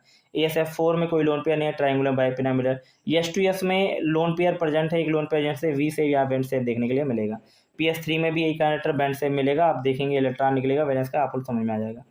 अब इसमें एक टॉपिक बस रह गया, लास्ट टॉपिक, जिसे बोलते हैं वैलेंस बॉन्ड थियरी, जिसे बोलते हैं संयोजकता बंध सिद्धांत। इसे 2 साइंटिस्ट ने, हेस्ट्रोल और लैंडन फोर्स, जो आपने पढ़ा था ना, लैंडन फोर्स कोऑर्डिनेशन कंपाउंड में, लैंडन नाम के साइंटिस्ट ने और लैंडन फोर्स ने बताया था, तो उसी से वही साइंटिस्ट है, कुछ है नहीं। इन्होंने आपको संयोजकता बंध सिद्धांत बताया था, क्योंकि भाई ये जो समझ में आएगा तो आगे चीज़ें और भी समझ में आएंगी। This theory about the bond fusion formation, bond के फॉर्मेशन की थ्योरी को बताता है कि कोई कंपाउंड कितना बॉन्ड फॉर्मेशन करेगा। तो देखो, एक ए है कैटायन एनायन जो भी है, एक इलेक्ट्रॉन के मॉलिक्यूल दूसरे इलेक्ट्रॉन के न्यूक्लियस के मॉलिक्यूल एक दूसरे पे फोर्स लगाते हैं। जब फोर्स लगाएंगे तो क्या होगा, इनके बीच में ऐसे बॉन्ड रहेगा डिस्टेंस के अकॉर्डिंग में। तो इस तरह से जो मैं 2 तरीका बताऊं, तो तरीका देखो समझो, अगर मैं ये कंपाउंड ए मानूं, इसे बी मानूं, अब इसका न्यूक्लियस इसके ऊपर फोर्स लगाएगा, इसके इलेक्ट्रॉन के ऊपर, इसका न्यूक्लियस इसके इलेक्ट्रॉन पे फोर्स लगाएगा, तो ओवरऑल फोर्स ऑफ अट्रैक्शन यानी FOA, फोर्स ऑफ रिपल्सन यानी प्रतिकर्षण। तो प्रतिकर्षण कहाँ कहाँ होगा, तो जो आपके जो न्यूट्रॉन, जो आपके जो न्यूक्लियस ए और न्यूक्लियस बी के बीच में प्रतिकर्षण, क्योंकि ये दूसरे को ढकेलेंगे, इलेक्ट्रॉन ए इलेक्ट्रॉन बी के बीच में प्रतिकर्षण, बाकी सभी अट्रैक्शन में आएंगे। न्यूट्रॉन ए और इलेक्ट्रॉन उसको करेगा, बी वाला उसको, सबको, मानी टोटल 4 केसेस आप लोग देखेंगे तो उसमें मिलेगा। अगर मैं इसके डिफिनीशन की बात करूं, तो जब किन्हीं 2 परमाणु के बीच का आकर्षण और प्रतिकर्षण बल समान हो, तो उसमें बंध का बनना होता है तथा अणु का निर्माण होता है। अब समझने का प्रयास करो, इस स्ट्रक्चर से समझ में ज़्यादा आएगा। इधर मैंने पोटेंशियल एनर्जी रखी है, इधर आपने बंध के निर्माण की ऊर्जा रखी है। तो अगर मैं हाइड्रोजन के मॉलिक्यूल को बनाऊं, ठीक है, हाइड्रोजन के मॉलिक्यूल को, तो अगर इसमें मैंने एक ऐसा टॉपिक दे दिया, एक ऐसा टर्म दे दिया, ठीक है, अब होगा क्या, यहाँ हाइड्रोजन के मॉलिक्यूल अभी हैं, ये H है और H है, जब आपस में मिलेंगे तो ऊर्जाएं धीरे धीरे घटाएंगी स्टेट में। अब जब मिलेंगे तो एक ऐसे माइनस पॉइंट पोटेंशियल एनर्जी कुछ आएगी, माइनस का 435.8 किलो जूल पर मोल होगी। अब ये जब अगर आप देखेंगे तो डाट डाट में चीज़ें जाएंगी, तो यहाँ पर आप देखेंगे तो एक ऑक्सीजन के मॉलिक्यूल दूसरे ऑक्सीजन के मॉलिक्यूल के बीच में बॉन्ड बना लेते हैं।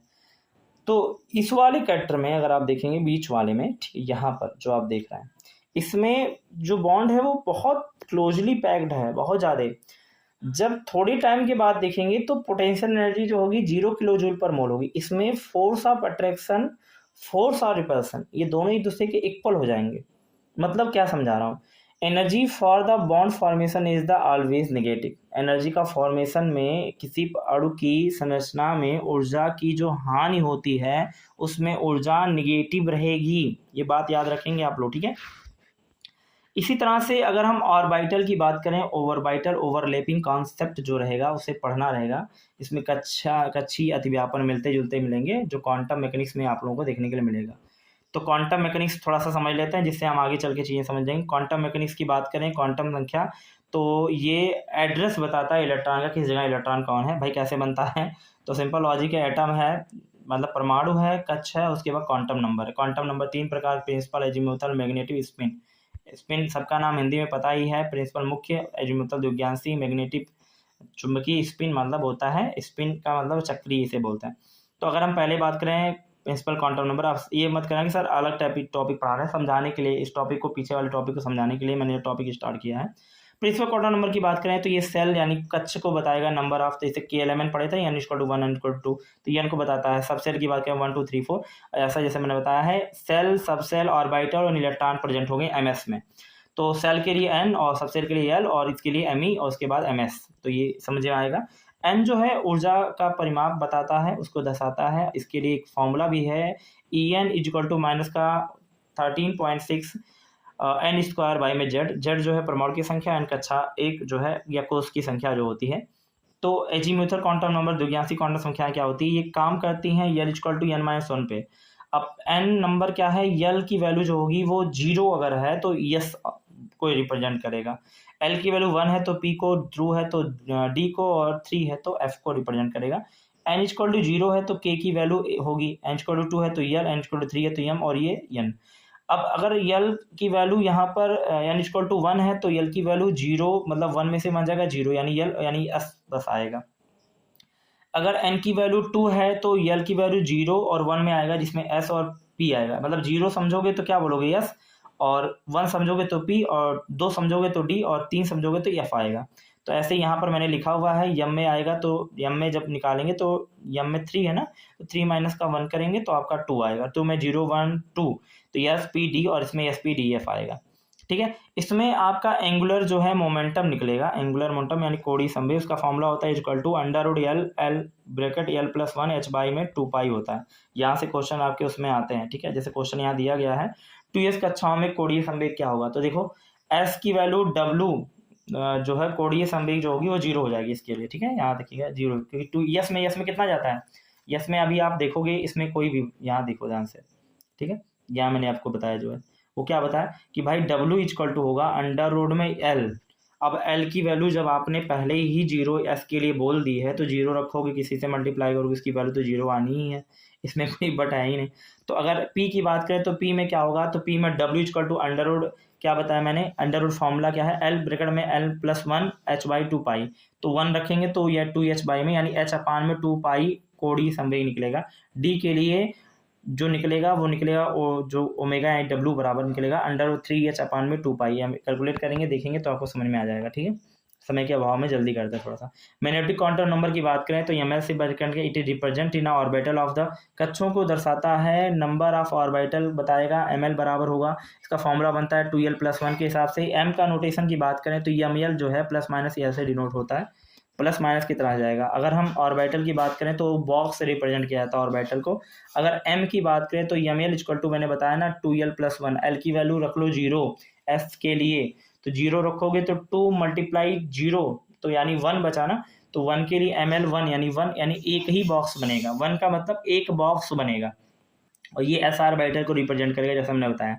l की वैल्यू अगर 1 मानते हो तो मैंने कहा ml इक्वल टू होगा 2 मल्टीप्लाई 1 करेंगे, 2 मल्टीप्लाई 1 प्लस 1 यानी 2 मल्टीप्लाई 1, यानी कि यहाँ पर आ जाएगा क्या, इसकी वैल्यू आ जाएगी 1, आपको देखने के लिए मिलेगी, तो यानी p में जाएगा, 2 वाला है ना, p में जाएगा। तो प्लस माइनस का 1 होता है, -1 0 फिर 1, तो आप देखोगे तो p में आपको 2 मिलेंगे ना, 3 बॉक्स देखने के लिए मिलेगा। 3 बॉक्स में एक -1 0 और एक +1 बनाएगा, 2 रहेगा, d बनेगा, d में आपका +2 पता जाता है। ठीक है, तो याद रखेंगे, तो -2 -1 0 +1 +2 आता है। ठीक है, तो ये -1 -2 +1 +2 ये देख लेंगे आप लोग, यहाँ से ये चीज़ें देखेंगे तो ये आपको समझ में मुझे लगता है आ जाएगा। ऐसे ही हम उपकोष की बात करें, सबसेल के बारे में, सबसेल जो है ऑर्बिटल के नंबर को बताता है, संख्या को, जैसे एस के लिए 1, पी के लिए 3, डी के लिए 5 और एफ के लिए 7 होता है, कितने अंदर कितने बॉक्स रहेंगे। स्पिन क्वांटम नंबर क्या है, ये ओरिएंटेशन ऑफ इलेक्ट्रॉन के प्रकरण को बताता है, स्पिन को बताता है। जैसे एक स्पिन इधर गया तो क्लॉकवाइज, इधर गया एंटी क्लॉकवाइज, अभी जरूरी नहीं कि ये क्लॉक एंटी क्लॉक, कुछ भी हो सकता है, दोनों भी। ठीक है, लेकिन याद रखिए जो ऐसे गया ये प्लस हाफ होगा, और ऐसे गया तो माइनस हाफ होगा, याद रखिएगा, हाफ का मतलब आधा। अब ms equal two plus half और माइनस हाफ से रिप्रेजेंट करेंगे।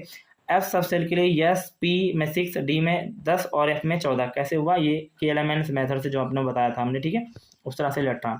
अब क्वेश्चन है, what are the all 4 quantum number for the last electron of Na के आखिरी इलेक्ट्रॉन में क्वांटम नंबर क्या है। Na के आखिरी इलेक्ट्रॉन, Na का आखिरी इलेक्ट्रॉन यल में है, यम में देखेंगे तो यम में एक इलेक्ट्रॉन गया, n इक्वल टू 3 होगा। नंबर कितने पे जा रहा है, n की वैल्यू 3 में जा रहा है, तो यम कोस हुआ, यम कोस में यस की वैल्यू कितनी आएगी, 2 जाएगी, पी थी, यस में आपका आ जाएगा 0, तो यानी 0 में 1, यानी 1 इलेक्ट्रॉन यानी हाफ, अब n इक्वल टू 3, L की 0, M की 0 और M की वैल्यू 1/2 इलेक्ट्रॉन चला जाएगा। इलेक्ट्रॉन की बात करें, क्लोरीन के 9th इलेक्ट्रॉन, अब मतलब है ना क्लोरीन 17 होता है तो 17 इलेक्ट्रॉन 9th, उसके सिर्फ 9वें इलेक्ट्रॉन की बात की हमने, उसका क्वांटम नंबर क्या होगा। 9वें इलेक्ट्रॉन के इलेक्ट्रॉनिक कॉन्फ़िगरेशन में 7 आएगा लास्ट में, 7 के आने से यल की वैल्यू में जा रहा है ना, तो यल में आपका देखेंगे तो यस पे 2 होता है, पी में 6 भरा जाता है। अगर हम एस में, क्योंकि 7 है मेरे पास, तो एस में 2 भर देते हैं, पी में 5 भर जाएगा। आखिरी पी है तो पी में 5 भरा गया, 5 को ऐसे रखा जाएगा तो कैसे होगा, एक ऐसे फिर ऐसे फिर ऐसे एंटी क्लॉकवाइज, तो लास्ट में इलेक्ट्रॉन यहीं भरेगा ना। तो पूछ रहा है कि आखिरी के, तो आखिरी का इलेक्ट्रॉन एम एस जो है एंटी क्लॉक ऐसे गया ना, तो एंटी क्लॉक -1 और यल की वैल्यू 0, ये सब चीज़ें देखने को मिलेगा। तो मुझे लगता है क्वांटम नंबर समझ में आ गया होगा। तो क्वांटम नंबर NLMS से देखने के लिए मिलेगा, ये इस तरह से देखने के लिए मिलता है। अगर शेप ऑफ ऑर्बिटल की बात करें तो शेप ऑफ ऑर्बिटल में यस सब जो होगा, यस जो होगा सबसेल होगा। एस सबसेल में एक कक्षक उपस्थित होता है, उसमें गोलाकार शेप होता है, स्फेरिकल शेप होता है। पी के लिए बात करें, पी सबसेल में 3 कक्ष होते हैं, 3 ऑर्बिटल होंगे, जिसमें PX PY और PZ देखने को मिलेगा। तो PX PY PZ एक ही प्लेन में ऐसे ऐसे देखने को मिलेगा। अब अलग से बताया तो डंबल होते हैं, डंबल शेप्ड के होते हैं। तो ऐसा मैंने लिखूंगा तो समझ लेना PS लिख रहा हूँ, थोड़ा ऐसे टेढ़ा करके लिखूंगा तो समझना PY है। इस तरह से लिख दिया तो हॉरिजॉन्टल शेप में, तो लिखना सर PZ हो गया, ठीक है। अगर मैं डी की बात करूं तो डी में 5 कक्ष होंगे, 5 ऑर्बिटल होंगे, जिसमें +2 +1 0 -1 -2 से रिप्रेजेंट होगा। इस तरह से हम देखें तो 2 होते हैं, एक होता है एक्सियल, एक होता है एक्सियल में आएगा। एक्सियल का मतलब क्या होगा कि एक्सिस पे ना होकर एक्सिस से थोड़ा हटके जाए। अब जैसे देखो 2 एक्सिस मैंने लिया, एक एक्स एक्सिस एक वाई एक्सिस, तो इधर में बनाऊं और इधर में बनाऊं, एक्सिस पे नहीं ले रहा हूं, एक्सिस से बाहर, तो ये dx और dy हो जाएगा। आप देख लीजिए, स्ट्रक्चर समझ जाएंगे। यहाँ देखिए जड़ पे मैं बीच में नहीं बनाया ना, जड़ के बाहर बना रहा हूँ, बगल में साइड में, तो इसे बोलते हैं एक्सियल। तो बेटा एक्सियल माने एक्सियल के बीच में ऑर्बिटल होगा, ठीक है, यानी अक्ष के बाहर और अक्ष के अंदर। तो अक्ष के बाहर में बना रहा हूँ तो ये dxy dyz या zy और dxz, ये इस तरह से 3 देखने के लिए मिलेंगे, डम्बल शेप या डबल डम्बल शेप के मिलेंगे। दूसरा देखेंगे तो इसमें क्या होगा, ये अक्ष के अंदर होंगे।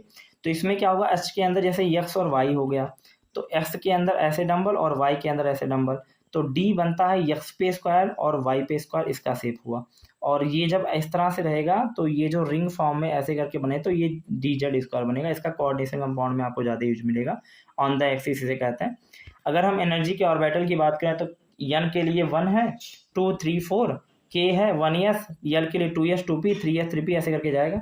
अब इसका रूल होता है n+l रूल से काम करता है। n+l देखेंगे तो 3d और 4s में देखेंगे तो कुछ विवाद है, और अगर l की वैल्यू s के लिए देखें तो 0, उसके बाद p के लिए l के लिए वैल्यू 1, फिर 2, ऐसे 3 आएगा। अब अगर इसमें एनर्जी लेवल देखें तो इसमें 5, इसमें 4 आ रहा है, तो यहाँ लिखा गया है n+l रूल में ज़्यादा जिसका एनर्जी लेवल होगा, ऊर्जा स्तर ज़्यादा होना, n+l जिसका ज़्यादा होगा उसकी ऊर्जा स्तर ज़्यादा होगी। अगर 4p और 3d में देखें तो इसकी 5 और 5 इक्वल है, तो याद रखेंगे इक्वल होने पर क्या होगा, जब n+l सेम हो जाए तो जितना n ज़्यादा होगा उसी को पहले लिखेंगे। n किसका ज़्यादा है, इसका, तो इसको पहले लिखेंगे, इसको बाद में लिखेंगे। समझ में आ रही बात है। अबाउ नाम का एक जर्मन वर्ड है, उसमें एक प्रिंसिपल दिया गया है, अबाउ प्रिंसिपल। ये क्या बनाता है, इलेक्ट्रॉन्स जो है, electron are filled in a orbital with the increasing order of the energy. इसके एनर्जी के इंक्रीजिंग ऑर्डर में फिल करने के लिए अबाउ का प्रिंसिपल यूज होता है। अब ये 1s 2s 2p 3s 3p 3p ऐसे करके, ये अभी आपने पढ़ा होगा यस एस पी एस, दली पब्लिक स्कूल, दली पब्लिक स्कूल, फालतू दली पब्लिक फालतू, तो इतना सारे डिटेल नहीं देना है, मुझे लगता आ रहा होगा आप लोगों को। सोडियम की बात करें, सोडियम के इलेक्ट्रॉनिक कॉन्फ़िगरेशन के बारे में, तो सोडियम के इलेक्ट्रॉनिक कॉन्फ़िगरेशन करें 1s2 2s2 2p6, ये तो बच्चों वाली बात होगी, ये सब मुझे लगता है आप लोगों को आ रहा होगा। फिर भी अगर नहीं आ रहा कमेंट करेंगे तो आपको वीडियो बना के समझा दूंगा, ठीक है। ये हो गया।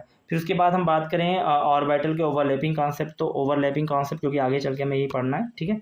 तो देखिए होता क्या है एक्चुअल में कि जो कंपाउंड है कुछ ओवरलैप करते हैं। जैसे मान लो छोटा कोई कंपाउंड है, अति कम व्यापन, मतलब ओवरलैपिंग लेस रहेगा तो बॉन्ड जो है बिकम लेस मतलब स्टेबल होगा। और अगर ओवरलैपिंग ज़्यादा हो रही है तो बॉन्ड बिकम्स स्ट्रॉन्गर। मतलब ओवरलैपिंग का मतलब ये कंपाउंड एक दूसरे में ज़्यादा मिलना है तो ओवरलैपिंग ज़्यादा हो गई ना, और अगर ओवरलैपिंग कम हो रही तो लेस स्टेबल, ज़्यादा हो रही तो मोर स्टेबल। ये बात याद रखना है बस समझने के लिए। टाइप्स ऑफ ओवरलैपिंग की बात करें, अतिव्यापन के प्रकार, तो अतिव्यापन के 2 प्रकार मिलेंगे, 2-3 प्रकार। अभी देखते हैं पहला क्या, हेड ऑन हेड ओवरलैपिंग अच्छी जो है अतिव्यापन, जिसमें एस ऑर्बिटल ओवरलैप करेंगे, तो एस जब करेंगे, जिसे हाइड्रोजन का मॉलिक्यूल सर्कुलर होता है ना, तो ये दोनों ओवरलैप करेंगे तो हेड हेड होता है। और हेड हेड ओवरलैपिंग से सिग्मा बॉन्ड बनेगा, फॉर्मेशन ऑफ हीट और जो हेड हेड ओवरलैपिंग यानी अच्छी जो बनेगा उसमें सिग्मा बॉन्ड का फॉर्मेशन होगा। अब देखो कैसे होगा, देखो हाइड्रोजन है ना उसके पास 1s, तो 1s और ये भी 1s, तो जब ओवरलैपिंग करेंगे तो एक ऐसे कंपाउंड एक ऐसे, तो ये क्या होगा, इस तरह से ऐसे कंपाउंड ओवरलैपिंग के साथ सिग्मा बॉन्ड बन जाता है। ठीक है। और पीजेड की बात करें तो पीजेड ओवरलैपिंग में क्या होगा, तो एक एस ब्लॉक का एक पीजेड ब्लॉक का, जेड का मैंने ऐसे बताया ना, जब देखेंगे तो इसमें भी तो एक्सीएल होगा, एक हेड से जुड़ रहा है तो ये सिग्मा बॉन्ड का फॉर्मेशन होगा। एग्जाम्पल इसका एचसीएल है। एचसीएल में क्या होता है, एच में आप देखेंगे तो एच में 1s electron outer most shell के, इसमें क्या होगा 3d5 होगा, तो 3d5 में देखें ध्यान से, तो इसमें देखेंगे कुछ इस तरह से अरेंज होगा, हुंड लॉ के अकॉर्डिंग आगे चीज़ें होंगी, बताया जाएगा आपको। ठीक है, जब हम चैप्टर नंबर 1 डिस्कस करेंगे एटॉमिक स्ट्रक्चर, ठीक है, इसके बाद वही चालू करेंगे। तो इसमें आएगा इस तरह से, ऐसे देखने के लिए मिलेगा, इसमें 1 और फिर ऐसे करके तो ओवरलैपिंग हो जाती है, इसमें एकल बंद बनेगा। पी जेड और पी जेड जेड की बात करें तो ओवरलैपिंग में क्या होगा, तो दोनों ही हेड हेड जुड़ रहा है ना, सिग्मा बॉन्ड क्लोरीन क्लोरीन का सिग्मा बॉन्ड बनेगा। सिग्मा बॉन्ड के लिए S S overlapping, S P Z overlapping, P Z overlapping देखने के लिए मिलेगा। साइड साइड और जो है वाइज ओवरलैपिंग यानी पास ओवरलैपिंग में क्या होता है, पाई बॉन्ड का फॉर्मेशन होगा और सिग्मा बॉन्ड, पहले सिग्मा बॉन्ड पर निर्भरता होती है, पहले सिग्मा बॉन्ड बनता है फिर पाई बॉन्ड बनता है। ठीक है, अब कैसे बनता है, जैसे पी वाई ओवरलैपिंग, तो ये देखिए वाई है ये भी वाई है, जब आपस में मिलेंगे तो ओवरलैप कर जाएंगे। अब ये हेड हेड ओवरलैप नहीं हो रहा, पूरा कंपाउंड ऊपर का ओवरलैप हो रहा है ना, बाई साइड से ओवरलैपिंग हो रही है, तो इसलिए इसे पास ओवरलैपिंग भी कहते हैं। जैसे ऑक्सीजन के मॉलिक्यूल देखो ध्यान से समझो, ऑक्सीजन के आउटर मोस्ट शेल में कितने इलेक्ट्रॉन होते हैं, 2p4 होंगे, 2p4 होंगे, तो 2p4 में से देखिए p पहला इलेक्ट्रॉन, पी जेड आखिरी के electron, P Z sigma bond बना ले, सिग्मा बॉन्ड बनने के बाद जो बनेगा पाई बॉन्ड होगा। ऐसा आप देखेंगे, ओवरलैपिंग समझ में आ रही होंगी। ठीक है, अब हाइड्रोजन बॉन्डिंग की बात करेंगे, लास्ट टॉपिक यही है। हाइड्रोजन बॉन्डिंग जो होता है, एक इलेक्ट्रॉन जो है ऋणायन तत्व के साथ H का आकर्षण हाइड्रोजन बॉन्डिंग कहलाता है। अब भाई देखिए सिंपल लॉजिक है, हाइड्रोजन बॉन्डिंग क्या है, सेम जो उसमें होता है, इसमें इंट्रामॉलिक्यूलर और इंटरमॉलिक्यूलर दो प्रकार की हाइड्रोजन बॉन्डिंग होती है। जैसे हाइड्रोजन का फ्लोराइड मोर इलेक्ट्रोनेगेटिव है, तो ये जब हाइड्रोजन के साथ बॉन्डिंग में है तो इसके बीच के बॉन्डिंग कहलाती है हाइड्रोजन बॉन्डिंग। जैसा आप देख पा रहे होंगे, यहाँ क्या देख रहे हैं, ये हाइड्रोजन बॉन्डिंग बनाता हुआ दिख रहा है, मोर इलेक्ट्रोनेगेटिव है। तो याद रखेंगे, जब एक ही मॉलिक्यूल के बीच में बनेगा तो हाइड्रोजन बॉन्डिंग देखने के लिए मिलेंगी। आप जब अंदर के ही मॉलिक्यूल के बीच में बॉन्डिंग बनेगी तो उसे इंटर मॉलिक्यूलर हाइड्रोजन बॉन्डिंग कहेंगे। जैसे देख लीजिए इसमें बन रहा है तो इंटर मॉलिक्यूलर हाइड्रोजन बॉन्डिंग कहता है। ठीक है, अब आज के इस वीडियो में हम लोगों ने क्या किया, समाप्त कर लिया केमिकल बॉन्डिंग टॉपिक।